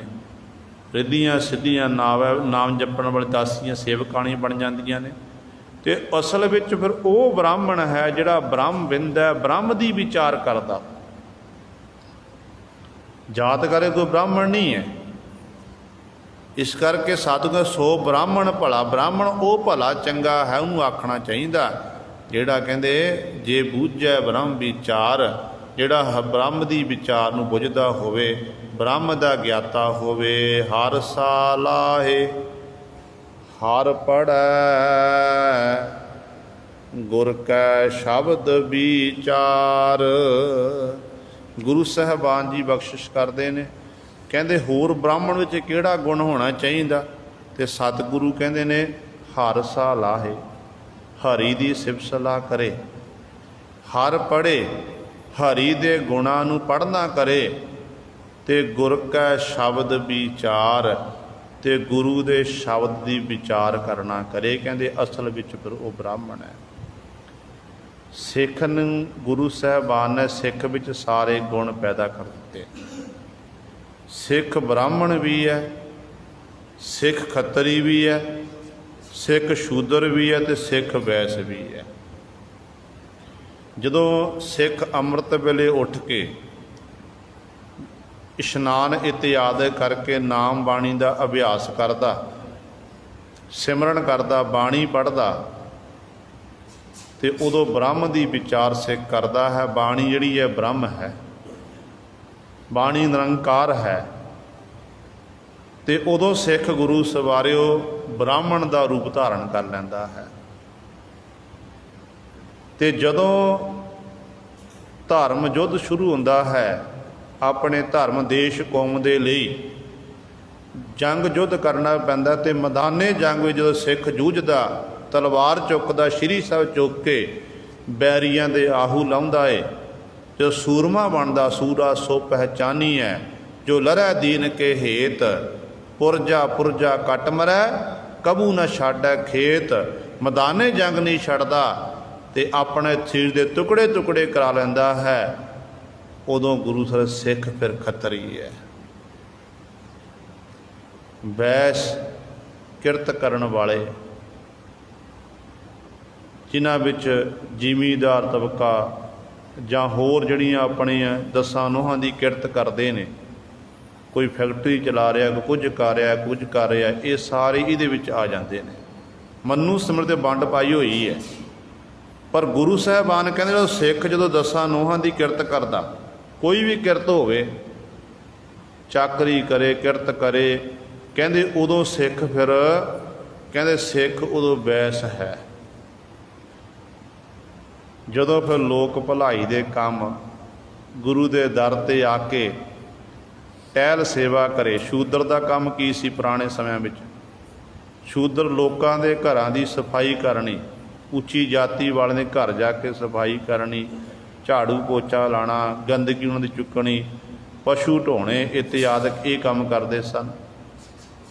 ਜਦੋਂ ਸਿੱਖ ਗੁਰੂ ਘਰ ਵਿਖੇ ਚੱਲ ਕੇ ਆਉਂਦਾ ਨਾ, ਸਿੱਖ ਦੇ ਹੱਥ ਵਿੱਚ ਝਾੜੂ ਹੁੰਦਾ, ਸਿੱਖ ਹੱਥ 'ਚ ਪੋਚਾ ਪਕੜ ਲੈਂਦਾ, ਸਿੱਖ ਦੇ ਹੱਥ ਵਿੱਚ ਗੁਰੂ ਸਾਹਿਬ ਦਾਲ ਦੀ ਜਿਹੜੀ ਬਾਲਟੀ ਚੁੱਕੀ ਹੁੰਦੀ ਹੈ, ਸਿੱਖ ਨੇ ਪ੍ਰਸ਼ਾਦਿਆਂ ਵਾਲਾ ਟੋਕਰਾ ਚੁੱਕਿਆ ਹੁੰਦਾ ਹੈ, ਸਿੱਖ ਜੋੜੇ ਘਰ ਵਿੱਚ ਬੈਠ ਕੇ ਤੇ ਟਹਿਲ ਸੇਵਾ ਕਰਦਾ, ਸੰਗਤ ਦੇ ਜੋੜੇ ਨੂੰ ਸਾਂਭਦਾ ਤੇ ਸਾਫ਼ ਕਰ ਕਰਕੇ ਉਹਨੂੰ ਖਾਨਿਆਂ ਵਿੱਚ ਰੱਖਦਾ ਹੈ। ਤੇ ਉਦੋਂ ਗੁਰੂ ਸਾਹਿਬ ਸਿੱਖ ਜਿਹੜਾ ਹੈ ਸ਼ੂਦਰ ਹੈ। ਤੇ ਸਤਿਗੁਰੂ ਮਹਾਰਾਜ ਨੇ ਚਾਰੇ ਗੁਣ ਆਪਣੇ ਸਿੱਖ ਵਿੱਚ ਪੈਦਾ ਕਰ ਦਿੱਤੇ, ਚਾਰਿਆਂ ਨੂੰ ਇੱਕ ਥਾਂ 'ਤੇ ਇਕੱਤਰ ਕਰ ਦਿੱਤਾ। ਤੇ ਨਾਲ ਪਾਤਸ਼ਾਹ ਨੇ ਇਹ ਆਖਿਆ ਕਿ ਭਾਈ ਦੇਖੋ, ਕੋਈ ਵੀ ਕੰਮ ਕਰਕੇ ਕੋਈ ਕਿਸੇ ਦੀ ਜਾਤ ਨੂੰ ਨਹੀਂ ਗਿਣਿਆ ਜਾ ਸਕਦਾ। ਤੇ ਅਸਲ ਵਿੱਚ ਸਿੱਖ ਵਿੱਚ ਸਾਰੇ ਮਨੁੱਖ ਵਿੱਚ ਸਾਰੇ ਗੁਣ ਹੋਣੇ ਚਾਹੀਦੇ। ਦੇਖੋ ਇਹ ਗੁਰੂ ਦਾ ਦਰ ਹੈ। ਗੁਰੂ ਦੇ ਦਰ 'ਤੇ ਆ ਕੇ ਕਈ ਵਾਰੀ ਵੱਡੇ ਵੱਡੇ ਜਿਹੜੇ ਵਿਦਵਾਨ ਨੇ, ਵਿਦਵਾਨ ਸੱਜਣ, ਉਹ ਵੀ ਗੁਰੂ ਘਰਾਂ ਵਿੱਚ ਸੇਵਾ ਕਰਦੇ ਨੇ। ਸੱਚਖੰਡ ਸ਼੍ਰੀ ਹਰਿਮੰਦਰ ਸਾਹਿਬ ਦਰਬਾਰ ਸਾਹਿਬ ਵਿਖੇ ਵੱਡੇ ਵੱਡੇ ਵਿਦਵਾਨ ਜਿਹੜੇ ਜਿਨ੍ਹਾਂ ਉੱਤੇ ਗੁਰੂ ਦੀ ਅਥਾਹ ਅਪਾਰ ਬਖਸ਼ਿਸ਼ ਕਿਰਪਾ ਰਹਿਮਤ ਹੈ, ਉਹ ਗੁਰੂ ਕੇ ਲੰਗਰਾਂ ਦੇ ਵਿੱਚ ਜਾ ਕੇ ਬਰਤਨ ਸੋਧਦੇ ਨੇ, ਸਬਜ਼ੀਆਂ ਕੱਟਦੇ ਨੇ, ਹੋਰ ਸੇਵਾਵਾਂ ਕਰਦੇ ਹਨ। ਉਹਨਾਂ ਵਿੱਚੋਂ ਗਿਆਨੀ ਪਿੰਦਰਪਾਲ ਪਾਲ ਜੀ ਜਿਹੜੇ ਗੁਰੂ ਸਰੇ ਟਹਿਲ ਸੇਵਾ ਕਰਦੇ ਨੇ, ਕਈ ਵਾਰੀ ਉਹਨਾਂ ਦੇ ਦਰਸ਼ਨ ਦੀਦਾਰੇ ਹੋਏ ਹਨ। ਕਹਿਣ ਦਾ ਭਾਵ ਹੈ ਸਿੱਖ ਵਿੱਚ ਸਤਿਗੁਰੂ ਜੀ ਨੇ ਸਾਰੇ ਗੁਣ ਪੈਦਾ ਕੀਤੇ ਨੇ। ਇੱਕ ਕਰੋੜਪਤੀ ਹੋਵੇ ਨਾ, ਜਿਹਦੇ ਕੋਲ ਕਿਸੇ ਪ੍ਰਕਾਰ ਦੀ ਕਮੀ ਨਹੀਂ ਧਨ ਸੰਪਦਾ ਦੀ, ਉਹ ਵੀ ਗੁਰੂ ਦੇ ਦਰ 'ਤੇ ਆ ਕੇ ਜਦੋਂ ਮਨ 'ਚ ਇੱਛਾ ਜਾਗਦੀ ਕਿ ਮੈਂ ਸਤਿਗੁਰੂ ਦੇ ਦਰ 'ਤੇ ਸੇਵਾ ਕਰਾਂ, ਘਰ ਵਿੱਚ ਨੌਕਰ ਚਾਕਰ ਨੇ, ਕਿਸੇ ਪ੍ਰਕਾਰ ਦੀ ਕਮੀ ਨਹੀਂ, ਪਰ ਜਦੋਂ ਗੁਰੂ ਦੇ ਦਰ 'ਤੇ ਆਉਂਦਾ ਤੇ ਹੱਥ ਵਿੱਚ ਝਾੜੂ ਪਕੜ ਲੈਂਦਾ ਕਿ ਮੈਂ ਵੀ ਕੁਝ ਸਮੇਂ ਗੁਰੂ ਦੇ ਦਰ 'ਤੇ ਝਾੜੂ ਲਾਣਾ ਕਰਾਂ, ਮੈਂ ਪੋਚਾ ਲਾਵਾਂ, ਮੈਂ ਹੋਰ ਸੇਵਾ ਕਰਨਾ ਕਰਾਂ। ਤੇ ਇੰਜ ਗੁਰੂ ਸਵਾਰੇ ਫਿਰ ਸਿੱਖ ਉਦੋਂ ਸ਼ੂਦਰ ਬਣ ਜਾਂਦਾ ਹੈ। ਗੁਰੂ ਸਾਹਿਬਾਨ ਨੇ ਸਾਨੂੰ ਸਮਝਾਇਆ ਕਿ ਭਾਈ ਕਿਸੇ ਦੀ ਕੋਈ ਜਾਤ ਨਹੀਂ ਹੈ। ਪਰਮਾਤਮਾ ਨੇ ਤੇ ਇੱਕ ਮਨੁੱਖ ਬਣਾਇਆ ਸੀ ਤੇ ਮਨੁੱਖ ਨੇ ਹੀ ਮਨੁੱਖ ਨੂੰ ਵੱਖਰੇ ਵੱਖਰੇ ਵਰਨ ਜਾਤੀ ਵਿੱਚ ਵਰਨਣਾ ਕੀਤਾ, ਜੋ ਬਿਲਕੁਲ ਗਲਤ ਹੈ। ਤੇ ਪਾਤਸ਼ਾਹ ਜੀ ਫਰਮਾਨ ਕਰਦੇ ਹਨ, ਕਹਿੰਦੇ ਅਸਲ ਵਿੱਚ ਕਹਿੰਦੇ ਉਹ ਜਿਹੜਾ ਗੁਰਮੁਖ ਹੈ, ਜਿਹੜਾ ਅਸਲ ਬ੍ਰਾਹਮਣ ਕੌਣ ਹੈ? ਕਹਿੰਦੇ ਹਰ ਪੜ੍ਹੈ ਹਰ, ਕਹਿੰਦੇ ਹਰ ਸਾ ਲਾਹੇ ਹਰ ਪੜ੍ਹੇ। ਕਹਿੰਦੇ ਹਰੀ ਪਰਮਾਤਮਾ ਦੀ ਸਿਫਤ ਸਲਾਹ ਕਰੇ, ਹਰੀ ਪਰਮਾਤਮਾ ਦੇ ਗੁਣਾਂ ਦਾ ਗਾਇਨ ਕਰੇ ਤੇ ਹਰ ਪੜ੍ਹੈ ਤੇ ਹਰੀ ਦੇ ਗੁਣਾਂ ਨੂੰ ਹੀ ਪੜ੍ਹਦਾ ਕਰੇ ਤੇ ਗੁਰ ਕੈ ਸ਼ਬਦ ਵਿਚਾਰ, ਜਿਹੜਾ ਇਸ ਤਰ੍ਹਾਂ ਨਾਲ ਗੁਰੂ ਦੇ ਸ਼ਬਦ ਦੀ ਵਿਚਾਰ ਕਰੇ, ਜਿਹੜਾ ਅਸਲ ਵਿੱਚ ਜਿਹੜੇ ਇਹ ਤਿੰਨਾਂ ਗੁਣਾਂ ਦਾ ਧਾਰਨੀ ਹੋ ਗਿਆ। ਹਰੀ ਦੇ ਹੀ ਸਲਾਹ ਕਰਨੀ, ਹਰੀ ਦੀ ਹੀ ਵਡਿਆਈ ਕਰਨੀ, ਹਰੀ ਦੀ ਬਾਤ ਪੜ੍ਹਨਾ ਤੇ ਗੁਰੂ ਦੇ ਸ਼ਬਦ ਦੀ ਵਿਚਾਰ ਕਰਨੀ। ਤੇ ਗੁਰੂ ਸਾਹਿਬਾਨ ਜੀ ਕਹਿੰਦੇ ਨੇ ਅਸਲ ਵਿੱਚ ਉਹ ਬ੍ਰਾਹਮਣ ਹੈ, ਉਹੋ ਜਿਹਾ ਬ੍ਰਾਹਮਣ ਸਾਡੇ ਦਰ 'ਤੇ ਪ੍ਰਵਾਨ ਹੈ। ਆਇਆ ਉਹ ਪ੍ਰਵਾਨ ਹੈ, ਜੇ ਕੁਲ ਕਾ ਕਰੇ ਉਧਾਰ। ਪਾਤਸ਼ਾਹ ਜੀ ਅਗਲੀ ਪੰਕਤੀ ਬਖਸ਼ਿਸ਼ ਕਰਦੇ ਹਨ, ਕਹਿੰਦੇ ਸੰਸਾਰ ਵਿੱਚ ਆਇਆ ਉਹ ਪ੍ਰਵਾਨ ਹੈ, ਉਹ ਜੀਵ ਪ੍ਰਵਾਨ ਹੁੰਦਾ ਹੈ। ਕਿਹੜਾ? ਜੇ ਕੁਲ ਕਾ ਕਰੇ ਉਧਾਰ, ਜਿਹੜਾ ਆਪਣੀ ਕੁਲ ਦਾ ਉਧਾਰ ਕਰ ਲਵੇ। ਹੁਣ ਕੁਲ ਦਾ ਆਧਾਰ ਕਿਵੇਂ ਹੋਣਾ? ਇਹ ਸਵਾਲ ਪੈਦਾ ਹੁੰਦਾ ਨਾ ਕਿ ਗੁਰੂ ਸਾਹਿਬਾਨ ਕਹਿੰਦੇ ਜੇ ਕੁਲ ਕਾ ਕਰੇ ਉਧਾਰ, ਕੁਲ ਦਾ ਆਧਾਰ ਕਿਵੇਂ ਹੋਵੇਗਾ? ਜਿਹੜੀਆਂ ਕੁਲਾਂ ਦੇ ਵਿੱਚ ਰੱਬ ਦੇ ਪਿਆਰੇ ਭਗਤ ਜਨ ਸੰਤ ਗੁਰਮੁਖ ਪੈਦਾ ਹੁੰਦੇ ਨੇ, ਉਹਨਾਂ ਕੁਲਾਂ ਨੂੰ ਗੁਰੂ ਰਹਿੰਦੀ ਦੁਨੀਆ ਤੱਕ ਲੋਕ ਯਾਦ ਕਰਦੇ ਨੇ।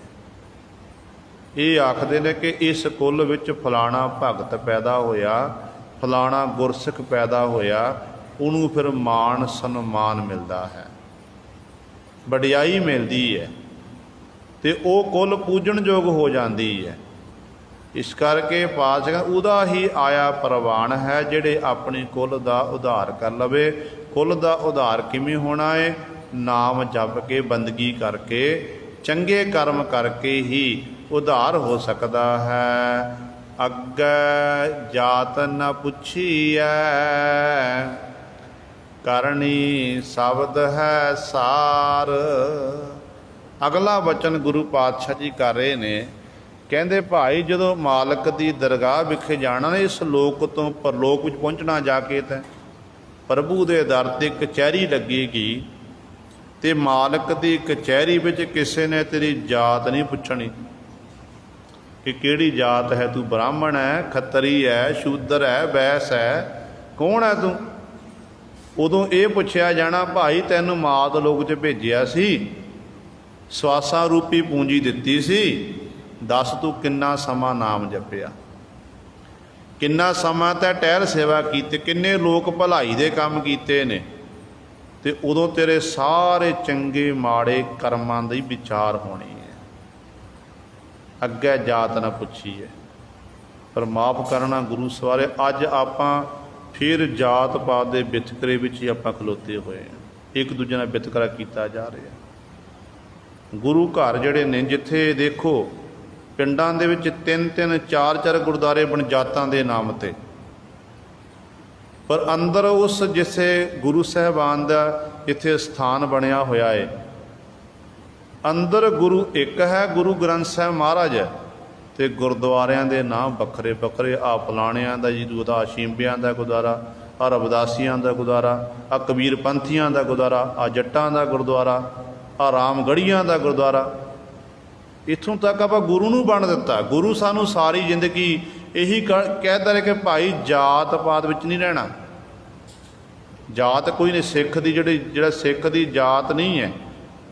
ਸਿੱਖ ਕੇਵਲ ਤੇ ਕੇਵਲ ਸਿੱਖ ਦੇ ਨਾਮ ਨਾਲ ਸਿੰਘ ਲੱਗਦਾ ਹੈ ਤੇ ਇਸਤਰੀ ਦੇ ਨਾਂ ਕੌਰ ਲੱਗਦਾ, ਜਿਹੜੇ ਆਪਣੇ ਨਾਮ ਨਾਲ ਕੌਰ ਲਾਉਂਦੀ ਹੈ, ਸਿੰਘ ਲਾਉਂਦੇ ਨੇ, ਅਸਲ ਵਿੱਚ ਉਹੀ ਸਿੱਖ ਦੀ ਜਾਤ ਹੈ। ਅਤੇ ਇਸ ਤਰ੍ਹਾਂ ਜਾਤ ਪਾਤ ਦਾ ਵਿਤਕਰਾ ਨਹੀਂ ਕਰਨਾ, ਪਰ ਮਾਫ਼ ਕਰਨਾ। ਗੁਰੂ ਸਵਾਰਿਓ, ਅਜੋਕਾ ਸਮਾਂ ਇਹੋ ਜਿਹਾ ਹੋ ਚੁੱਕਾ ਹੈ, ਜਦੋਂ ਗੁਰੂ ਘਰ ਵਿਖੇ ਸੰਗਤਾਂ ਅਰਦਾਸਾਂ ਬੇਨਤੀਆਂ ਕਰਾਉਣ ਵਾਸਤੇ ਆਉਂਦੀਆਂ ਨਾ, ਕੋਈ ਬੱਚਿਆਂ ਨੇ ਬਾਹਰ ਜਾਣਾ, ਬੱਚਿਆਂ ਦੀ ਕਾਮਯਾਬੀ ਲਈ ਜਾਂ ਹੋਰ ਕਿਸੇ ਪ੍ਰਕਾਰ ਦੀ ਅਰਦਾਸ ਬੇਨਤੀ, ਠੀਕ ਹੈ, ਗੁਰੂ ਦੇ ਚਰਨਾਂ ਵਿੱਚ ਆ ਕੇ ਅਰਦਾਸ ਕਰੋ ਜਾਂ ਕਰਾਵੋ, ਇਹ ਸਤਿਗੁਰੂ ਦਾ ਸਾਨੂੰ ਹੁਕਮ ਹੈ। ਮੁੱਢ ਕਦੀਮਾ ਤੋਂ ਸਿੱਖ ਗੁਰੂ ਦੇ ਚਰਨਾਂ ਵਿੱਚ ਚੱਲ ਕੇ ਆਉਂਦਾ। ਸਿੱਖ ਫਿਰ ਅਰਦਾਸ ਬੇਨਤੀ ਕਰਦਾ ਜਾਂ ਕਿਸੇ ਪਾਸੋਂ ਕਰਾਉਂਦਾ ਹੈ, ਗ੍ਰੰਥੀ ਸਿੰਘ ਪਾਸੋਂ, ਪਾਠੀ ਸਿੰਘ ਪਾਸੋਂ ਅਰਦਾਸ ਬੇਨਤੀ ਕਰਾਉਂਦਾ ਹੈ। ਪਰ ਜਦੋਂ ਦੁੱਖ ਉਦੋਂ ਲੱਗਦਾ, ਗੁਰੂ ਪਾਤਸ਼ਾਹ ਨੇ ਸਾਡੇ ਨਾਵਾਂ ਨਾਲ ਸਿੰਘ ਸ਼ਬਦ ਵਰਤੇ ਆ, ਇੰਨੀਆਂ ਕੁਰਬਾਨੀਆਂ ਦਿੱਤੀਆਂ, ਅਤੇ ਉਦੋਂ ਆਪਣੇ ਨਾਮ ਨਾਲ ਸਿੰਘ ਸ਼ਬਦ ਅੱਜ ਆਪਾਂ ਹਟਾ ਰਹੇ ਹਾਂ। ਅਰਦਾਸ ਬੇਨਤੀ ਕਰਨਾ ਜੀ ਕਿ ਸਤਿਗੁਰ ਦੇ ਚਰਨਾਂ 'ਚ ਸਾਡੇ ਬੱਚੇ ਦੀ ਬੇਨਤੀ ਕਰੋ। ਕਹਿਣਾ ਤੁਸੀਂ ਫਲਾਣਾ ਸਿੰਘ, ਪਰ ਉੱਥੇ ਗੁਰੂ ਸਰ ਸਿੰਘ ਸ਼ਬਦ ਹਟਾ ਕੇ, ਜਿਵੇਂ ਮੰਨ ਲਓ ਕਹਿ ਦਈਏ ਹਰਵਿੰਦਰ ਸਿੰਘ ਹੈ, ਹਰਵਿੰਦਰ ਸੰਧੂ, ਹਰਵਿੰਦਰ ਗਰੇਵਾਲ, ਹਰਵਿੰਦਰ ਇਸ ਤਰ੍ਹਾਂ ਸੇਖੋ ਇਤਿਆਦਿਕ, ਕਹਿਣ ਦਾ ਭਾਵ ਹੈ ਕਿ ਆਪਣੀ ਜਾਤ ਨੂੰ ਅੱਗੇ ਲਾ ਰਹੇ ਆਪਾਂ। ਜਿਹੜਾ ਸਿੰਘ ਸ਼ਬਦ ਗੁਰੂ ਕਲਗੀਧਰ ਪਾਤਸ਼ਾਹ ਨੇ ਐਡੀ ਵੱਡੀ ਸਾਡੇ ਉੱਤੇ ਬਖਸ਼ਿਸ਼ ਕੀਤੀ, ਇੰਨੀਆਂ ਕੁਰਬਾਨੀਆਂ ਕੀਤੀਆਂ, ਉਹ ਸਿੰਘ ਸ਼ਬਦ ਨੂੰ ਪਿੱਛੇ ਹਟਾ ਰਹੇ। ਸਾਨੂੰ ਸ਼ਰਮ ਆਉਂਦੀ ਅੱਜ ਕਿ ਸਾਡੇ ਨਾਮ ਨਾਲ ਸਿੰਘ ਸ਼ਬਦ ਲੱਗਿਆ ਹੋਇਆ। ਨਹੀਂ ਗੁਰੂ ਸਵਾਰਿਓ, ਇੰਜ ਗੁਰੂ ਕਲਗੀਧਰ ਪਾਤਸ਼ਾਹ ਦੀ ਸਾਨੂੰ ਖੁਸ਼ੀ ਨਸੀਬ ਨਹੀਂ ਹੋਣੀ। ਸਤਿਗੁਰ ਦੀਆਂ ਖੁਸ਼ੀਆਂ ਉਦੋਂ ਮਿਲਣੀਆਂ ਨੇ ਜਦੋਂ ਆਪਾਂ ਸਿੰਘ ਸ਼ਬਦ, ਆਪਣਾ ਨਾਮ ਪੂਰਾ ਬੋਲਿਆ ਕਰੀਏ। ਘਰ ਵਿੱਚ ਬੱਚੇ ਨੇ, ਬੱਚਿਆਂ ਦਾ ਨਾਮ ਵੀ ਸਾਨੂੰ ਪੂਰਾ ਲੈਣਾ, ਸਿੰਘ ਸ਼ਬਦ ਜ਼ਰੂਰ ਲਾਣਾ ਨਾਲ। ਜਦੋਂ ਲਾਵਾਂਗੇ ਫਿਰ ਗੁਰੂ ਸਵਾਰੇ, ਗੁਰੂ ਦੀ ਕਿਰਪਾ ਸਾਡੇ ਉੱਤੇ ਆਉਣੀ ਹੈ। ਅਸਲ ਵਿੱਚ ਫਿਰ ਅਸੀਂ ਅਸਲੀ ਸਿੱਖ ਹਾਂ। ਅਤੇ ਉੱਥੇ ਜਦੋਂ ਮਾਲਕ ਦੀ ਦਰਗਾਹ ਵੇਖੇ ਜਾਣਾ ਨਾ, ਉੱਥੇ ਤੇਰੇ ਕਰਮਾਂ ਦਾ ਨਿਬੇੜਾ ਹੋਣਾ ਹੈ। ਉੱਥੇ ਤੇਰੀ ਕਿਸੇ ਨੇ ਜਾਤ ਨਹੀਂ ਪੁੱਛਣੀ, ਅੱਗੇ ਜਾਤ ਨਾ ਪੁੱਛੀ ਹੈ। ਕਹਿੰਦੇ ਕਿਸੇ ਨੇ ਵੀ ਤੇਰੀ ਜਾਤ ਪਾਤ ਨਹੀਂ ਪੁੱਛਣੀ। ਕਰਨੀ ਸ਼ਬਦ ਹੈ ਸਾਰ, ਜਿਹੜੀ ਤੈਂ ਕਰਨੀ ਕੀਤੀ ਹੈ, ਜੋ ਸ਼ਬਦ ਦੀ ਤੈਂ ਵਿਚਾਰ ਕੀਤੀ ਹੈ, ਸ਼ਬਦ ਨਾਲ ਜੁੜਿਆ, ਜਿੰਨੀ ਤੂੰ ਕਮਾਈ ਕੀਤੀ ਹੈ ਚੰਗੇ ਮਾੜੇ ਕਰਮਾਂ ਦੀ, ਕਹਿੰਦੇ ਉੱਥੇ ਤੇਰੀ ਵਿਚਾਰ ਹੋਵੇਗੀ, ਹੋਰ ਕੁਝ ਨਹੀਂ ਪੁੱਛਿਆ ਜਾਵੇਗਾ। ਹੋਰ ਕੂੜ ਪੜ੍ਹਨਾ, ਕੂੜ ਕਮਾਵਣਾ, ਵਿਖਿਆ ਨਾਲ ਪਿਆਰ, ਪਰਮੇਸ਼ਰ ਦੇ ਨਾਮ ਤੋਂ ਬਿਨਾਂ। ਕਹਿੰਦੇ ਹੋਰ ਕੂੜ ਪੜ੍ਹਨਾ, ਜਿਹੜਾ ਹੋਰ ਪੜ੍ਹਨਾ ਹੈ, ਕਹਿੰਦੇ ਇਹ ਕੂੜ ਝੂਠ ਹੈ ਸਾਰਾ। ਜਿਹੜਾ ਹੋਰ ਕਮਾਈ ਕਰਨੀ ਹੈ ਪਰਮੇਸ਼ਰ ਦੇ ਨਾਮ ਤੋਂ ਬਿਨਾਂ, ਉਹ ਵੀ ਕਹਿੰਦੇ ਝੂਠ ਹੈ। ਅਤੇ ਇਸ ਤਰ੍ਹਾਂ ਵਿਖਿਆ ਜਾਂ ਵਿਖ ਦੇ ਨਾਲ ਹੀ, ਮਾਇਆ ਦੇ ਨਾਲ ਹੀ ਕਹਿੰਦੇ ਪਿਆਰ ਲਾਈ ਜਾ ਰਿਹਾ। ਇਹਦਾ ਮਤਲਬ ਇਹ ਨਹੀਂ ਕਿ ਆਪਾਂ ਪੜ੍ਹਨਾ ਨਹੀਂ ਹੈ। ਵਿਦਿਆ ਮਨੁੱਖ ਦਾ ਤੀਜਾ ਨੇਤਰ ਹੈ। ਮਨੁੱਖ ਨੂੰ ਵਿਦਿਆ ਪੜ੍ਹਨੀ ਅਤੀ ਜ਼ਰੂਰੀ ਆ। ਉਹ ਬੱਚੇ, ਉਹ ਮਾਂ ਬਾਪ ਆਪਣੇ ਬੱਚਿਆਂ ਦੇ ਦੋਸ਼ੀ ਨੇ, ਜਿਹੜੇ ਆਪਣੇ ਬੱਚਿਆਂ ਨੂੰ ਚੰਗੀ ਸਿੱਖਿਆ ਨਹੀਂ ਦਿਵਾਉਂਦੇ, ਜਿਹੜੇ ਬੱਚਿਆਂ ਨੂੰ ਸਕੂਲਾਂ ਵਿੱਚ, ਕਾਲਜਾਂ ਵਿੱਚ ਨਹੀਂ ਭੇਜਦੇ। ਵਿਦਿਆ ਪੜ੍ਹਨੀ ਜ਼ਰੂਰੀ ਹੈ। ਸਾਡੇ ਗੁਰੂ ਸਾਹਿਬਾਨ ਨੇ ਵਿਦਿਆ ਸਾਨੂੰ ਪੜ੍ਹਾਈ ਹੈ। ਇੱਥੋਂ ਤੱਕ ਗੁਰੂ ਨਾਨਕ ਸਾਹਿਬ ਮਰ ਖੁਦ ਵਿਦਿਆ ਪੜ੍ਹਦੇ ਰਹੇ। ਧੰਨ ਗੁਰੂ ਅੰਗਦ ਦੇਵ ਮਹਾਰਾਜ ਨੇ ਖਡੂਰ ਸਾਹਿਬ ਦੀ ਧਰਤੀ 'ਤੇ ਸਤਿਗੁਰੂ ਬੱਚਿਆਂ ਨੂੰ 35 ਅੱਖਰ ਗੁਰਮੁਖੀ ਸਿਖਾਉਂਦੇ ਨੇ। ਬੱਚਿਆਂ ਨੂੰ ਕੋਲ ਬਿਠਾਉਣਾ ਅਤੇ ਸਤਿਗੁਰੂ ਆਪ ਉਹਨਾਂ ਨੂੰ ਗੁਰਮੁਖੀ ਸਿਖਾ ਰਹੇ ਨੇ। ਵਿਦਿਆ ਪੜ੍ਹਨੀ ਜ਼ਰੂਰੀ ਹੈ, ਪਰ ਵਿਦਿਆ ਪੜ੍ਹ ਕੇ ਗੁਰੂ ਸਰੇ ਮਨ 'ਚ ਹੰਕਾਰ ਕਰਨਾ, ਮਾਣ ਵਿੱਚ ਡੁੱਬ ਜਾਣਾ, ਅਨਪੜ੍ਹ ਨੂੰ ਕੁਝ ਨਹੀਂ ਸਮਝਣਾ ਅਤੇ ਉਹਦੇ ਉੱਤੇ ਅਮਲ ਨਹੀਂ ਕਰਨਾ, ਫਿਰ ਗੁਰੂ ਸਵਾਰੇ ਉਹ ਵਿਦਿਆ ਪੜ੍ਹੀ ਦਾ ਕੋਈ ਫਾਇਦਾ ਨਹੀਂ ਹੋਣਾ। ਇੱਕ ਬੱਚਾ ਡਾਕਟਰੀ ਦੀ ਪੜ੍ਹਾਈ ਕਰ ਰਿਹਾ, ਪੜ੍ਹ ਲਿਖ ਗਿਆ, ਪੜ੍ਹਾਈ ਕਰਕੇ ਡਾਕਟਰੀ ਦੀ ਡਿਗਰੀ ਪ੍ਰਾਪਤ ਕਰ ਲਈ, ਨੌਕਰੀ ਚਾਕਰੀ ਕਰਨ ਜਾਂ ਆਪਣਾ ਕੋਈ ਕਲੀਨਿਕ ਖੋਲ੍ਹ ਲਿਆ। ਇੱਕ ਇੰਜੀਨੀਅਰ, ਜਿਹਨਾਂ ਗੁਰੂ ਬੱਚੇ ਨੇ ਇੰਜੀਨੀਅਰਿੰਗ ਕੀਤੀ ਅਤੇ ਉਹਨਾਂ ਡਿਗਰੀ ਪ੍ਰਾਪਤ ਕੀਤੀ, ਇੰਜੀਨੀਅਰ ਬਣ ਗਿਆ। ਅਤੇ ਭਾਵ ਕਹਿਣ ਦਾ ਕਿ ਇੱਕ ਸਾਇੰਸਦਾਨ ਉਹਨੇ ਖੋਜ ਕੀਤੀ, ਵਿਗਿਆਨੀ ਬਣ ਗਿਆ। ਅਤੇ ਵਿਗਿਆਨੀ ਬਣ ਸਕਦਾ, ਸਾਇੰਸਦਾਨ ਬਣ ਸਕਦਾ ਹੈ, ਤੇ ਗੁਰੂ ਸਵਾਰਿਓ ਡਾਕਟਰ ਬਣ ਸਕਦਾ, ਇੰਜੀਨੀਅਰ ਬਣ ਸਕਦਾ ਹੈ, ਪਰ ਸਿੱਖ ਨਹੀਂ ਬਣ ਸਕਦਾ। ਸਿੱਖ ਉਦੋਂ ਬਣਿਆ ਜਾਣਾ ਹੈ ਜੋ ਸਿੱਖ ਜਦੋਂ ਗੁਰੂ ਦੀ ਸਿੱਖਿਆ ਅਨੁਸਾਰ ਚੱਲੇਗਾ। ਜਿੱਥੇ ਆਪਾਂ ਦੁਨਿਆਵੀ ਵਿੱਦਿਆ ਆਪਣੇ ਬੱਚਿਆਂ ਨੂੰ ਪੜ੍ਹਾਉਂਦੇ ਹਾਂ, ਉੱਥੇ ਨਾਲ ਬੱਚਿਆਂ ਨੂੰ ਪਰਮਾਰਥੀ ਵਿੱਦਿਆ ਜਿਹੜੀ ਸਤਿਗੁਰ ਦੀ ਗੁਰਬਾਣੀ ਹੈ, ਗੁਰੂ ਗ੍ਰੰਥ ਸਾਹਿਬ ਮਹਾਰਾਜ ਦੀ ਗੁਰਬਾਣੀ ਦੀ ਸੰਥਿਆ, ਇਹ ਵੀ ਜ਼ਰੂਰ ਪੜ੍ਹਾਇਆ ਕਰੋ ਤਾਂ ਕਿ ਸਾਡੇ ਬੱਚੇ ਗੁਰਬਾਣੀ ਨਾਲ ਜੁੜਨਗੇ। ਜਦੋਂ ਗੁਰਬਾਣੀ ਨਾਲ ਜੋ ਇੱਕ ਪਾਸੇ ਗੁਰਬਾਣੀ ਪੜ੍ਹਨਗੇ, ਦੂਜੇ ਪਾਸੇ ਡਾਕਟਰੀ ਦੀ ਪੜ੍ਹਾਈ ਕਰਨਗੇ, ਤੇ ਉਦੋਂ ਫਿਰ ਉਸ ਬੱਚਾ ਜਦੋਂ ਬੱਚਾ ਵੱਡਾ ਹੋ ਕੇ ਡਾਕਟਰ ਬਣੇਗਾ ਨਾ, ਤੇ ਮਨ 'ਚ ਵਿਚਾਰ ਆਵੇਗੀ ਕਿ ਮੈਂ ਇੰਨੇ ਪੈਸੇ ਖਰਚ ਕੇ ਮੈਨੂੰ ਇਹ ਡਾਕਟਰੀ ਪ੍ਰਾਪਤ ਹੋਈ ਹੈ, ਮੈਂ ਉਹ ਡਾਕਟਰ ਬਣਿਆ ਹੈ, ਤੇ ਉਹ ਮਨ 'ਚ ਵਿਚਾਰ ਆਵੇਗੀ ਕਿ ਮਨਾ ਹਫ਼ਤੇ ਵਿੱਚ 8 ਦਿਨ ਹੁੰਦੇ ਨੇ, ਜਿਹੜੇ 6 ਦਿਨ ਨੇ 7 ਦਿਨ ਨੇ, ਉਹਦੇ 7 ਦਿਨਾਂ 'ਚ ਮੈਂ ਕਮਾਈ ਕਰਨੀ ਹੈ, ਇੱਕ ਦਿਨ ਮੈਂ ਗੁਰੂ ਦੀ ਸਿੱਖਿਆ ਅਨੁਸਾਰ ਲੋਕ ਭਲਾਈ ਦੇ ਕੰਮ ਕਰਨੇ ਨੇ। ਲੋੜਵੰਦ ਨੇ, ਜਿਹੜੇ ਆਪਣੇ ਸਰੀਰ ਦਾ ਇਲਾਜ ਨਹੀਂ ਕਰਾ ਸਕਦੇ ਨੇ, ਉਹਨਾਂ ਦੇ ਲਈ ਮੈਂ ਇਸ ਤਰ੍ਹਾਂ ਉਹਨਾਂ ਦਾ ਚੈੱਕਅਪ ਕਰਾਂਗਾ, ਉਹਨਾਂ ਨੂੰ ਮੈਂ ਦਵਾਈ ਬੂਟੀ ਦੇਵਾਂਗਾ। ਤੇ ਗੁਰੂ ਸਵਾਰਿਓ ਇੰਜ ਇੱਥੋਂ ਫਿਰ ਪਤਾ ਲੱਗਦਾ ਕਿ ਡਾਕਟਰ ਦੇ ਨਾਲ ਸਿੱਖ ਵੀ ਹੈ, ਡਾਕਟਰੀ ਪ੍ਰਾਪਤ ਹੋਈ ਹੈ ਤੇ ਨਾਲ ਸਿੱਖੀ ਵੀ ਹੈ। ਤੇ ਜਦੋਂ ਇਸ ਤਰ੍ਹਾਂ ਆਪਾਂ ਪੜ੍ਹਾਂਗੇ ਨਾ, ਨਾਲ ਗੁਰਬਾਣੀ ਪੜ੍ਹਾਂਗੇ, ਨਾਲ ਗੁਰੂ ਸਵਾਰਿਓ ਦੁਨਿਆਵੀ ਪੜ੍ਹਾਈ ਨੂੰ ਵੀ ਜਾਰੀ ਰੱਖਾਂਗੇ, ਫਿਰ ਅਸਲ ਵਿੱਚ ਆਪਾਂ ਸਿੱਖ ਵੀ ਬਣ ਜਾਵਾਂਗੇ ਤੇ ਵੱਡੀਆਂ ਵੱਡੀਆਂ ਸਾਨੂੰ ਡਿਗਰੀਆਂ ਵੀ ਪ੍ਰਾਪਤ ਹੋ ਜਾਣਗੀਆਂ। ਤੇ ਸਤਿਗੁਰੂ ਕਹਿੰਦੇ ਪਰਮਾਤਮਾ ਦੇ ਨਾਮ ਤੋਂ ਬਿਨਾਂ ਜਿਹੜਾ ਹੋਰ ਪੜ੍ਹਨਾ, ਹੋਰ ਪੜ੍ਹ ਰਹੇ ਹਾਂ, ਕਹਿੰਦੇ ਇਹ ਕੂੜ ਹੈ, ਝੂਠ ਹੈ। ਜੇ ਪਰਮਾਤਮਾ ਦਾ ਨਾਮ ਨਹੀਂ, ਕਹਿੰਦੇ ਹੋਰ ਕਮਾਵਣਾ, ਹੋਰ ਕਮਾਈ ਕਰ ਰਿਹਾ, ਖੱਟੀ ਖੱਟ ਰਿਹਾ ਏ, ਕਹਿੰਦੇ ਉਹ ਵੀ ਝੂਠ ਹੈ, ਕੂੜ ਹੈ। ਵਿਖਿਆ ਨਾਲ ਪੈ ਇਸ ਤਰੀਕੇ ਨਾਲ ਤਾਂ ਕਹਿੰਦੇ ਵਿਖਿਆ ਦੇ ਨਾਲ ਹੀ, ਵਿਸ਼ੇ ਵਿਕਾਰਾਂ ਦੇ ਨਾਲ ਹੀ ਕਹਿੰਦੇ ਤੇਰਾ ਪਿਆਰ ਪੈਦਾ ਹੋਵੇਗਾ, ਇਹ ਬਿਨਾਂ 'ਚ ਵਾਧਾ ਹੋਵੇਗਾ, ਵਿਖ ਮਾਇਆ ਦੇ ਵਿੱਚ ਹੀ ਤੂੰ ਗਲਤਾਨ ਹੋਵੇਗਾ। ਅੰਦਰ ਸੁਖ ਨਾ ਹੋਵੇ, ਮਨ ਮੁਖ ਜਨਮ ਖੁਆਰ। ਸਤਿਗੁਰੂ ਮਹਾਰਾਜ ਬਖਸ਼ਿਸ਼ ਕਰਦੇ ਹਨ, ਕਹਿੰਦੇ ਬੇਸ਼ੱਕ ਦੁਨਿਆਵੀ ਵਿੱਦਿਆ ਪ੍ਰਾਪਤ ਕਰ ਲਈ, ਵੱਡਾ ਕਹਿੰਦੇ ਵਿਦਵਾਨ ਬਣ ਗਿਆ, ਪਰ ਪਰਮੇਸ਼ਰ ਦਾ ਨਾਮ ਨਾ ਹੋਣ ਕਰਕੇ ਕਹਿੰਦੇ ਅੰਤਰੀਵ ਸੁੱਖ ਕਹਿੰਦੇ ਉਸ ਜੀਵ ਨੂੰ ਪ੍ਰਾਪਤ ਨਹੀਂ ਹੋ ਸਕਦਾ। ਆਤਮਿਕ ਤੌਰ 'ਤੇ ਉਹ ਸੁਖੀ ਨਹੀਂ ਹੋ ਸਕਦਾ। ਮਨਮੁਖ ਜਨਮ ਖੁਆਰ, ਉਹ ਮਨ ਦੀ ਮਰਜ਼ੀ ਕਰਨ ਵਾਲਾ ਮਨਮੁਖ ਜੀਵ ਹੈ, ਆਪਣੇ ਮਨੁੱਖਾ ਜਨ ਨੂੰ ਉਹ ਖੁਆਰ ਕਰ ਲੈਂਦਾ ਹੈ। ਨਾਨਕ ਨਾਮ ਰਤੇ ਸੇ ਉਬਰੇ, ਗੁਰ ਕੈ ਹੇਤ ਅਪਾਰ। ਨਾਨਕ ਗੁਰੂ ਜੀ ਉਚਾਰਨ ਕਰਦੇ ਹਨ, ਕਹਿੰਦੇ ਭਾਈ ਜਿਹੜੇ ਨਾਮ ਵਿੱਚ ਰੱਤੇ ਤਦਾਕਾਰ ਹਨ, ਮਸਤ ਹਨ, ਸੇ ਉਭਰੇ, ਉਹ ਬਚ ਗਏ ਹਨ, ਉਹ ਸੰਸਾਰ ਸਮੁੰਦਰ ਤਰੇ ਹਨ। ਕਿ ਗੁਰ ਕੈ ਹੇਤ ਪਿਆ, ਜਿਹੜੇ ਗੁਰੂ ਨਾਲ ਹਿੱਤ ਕਰਨ ਵਾਲੇ, ਗੁਰੂ ਨਾਲ ਪਿਆਰ ਕਰਨ ਵਾਲੇ ਹਨ, ਉਹ ਗੁਰੂ ਸਾਹਿਬਾਨ ਉਹਨਾਂ ਉੱਤੇ ਅਪਾਰ ਬਖਸ਼ਿਸ਼ ਰਹਿਮਤ ਕਰਦੇ ਹਨ। ਤੇ ਗੁਰੂ ਸਾਹਿਬਾਨ ਜੀ ਉਹਨਾਂ ਜੀਵਾਂ ਨੂੰ ਫਿਰ ਸੰਸਾਰ ਸਮੁੰਦਰ ਤੋਂ ਤਾਰ ਦਿੰਦੇ ਹਨ। ਇਹ ਗੁਰੂ ਸਵਾਰਿਓ ਪਾਤਸ਼ਾਹ ਮਹਾਰਾਜ ਜੀ ਨੇ ਸਾਡੇ ਉੱਤੇ ਬਖਸ਼ਿਸ਼ ਕੀਤੀ ਹੈ। ਪੌੜੀ ਦੀ ਵਿਚਾਰ ਆਪਾਂ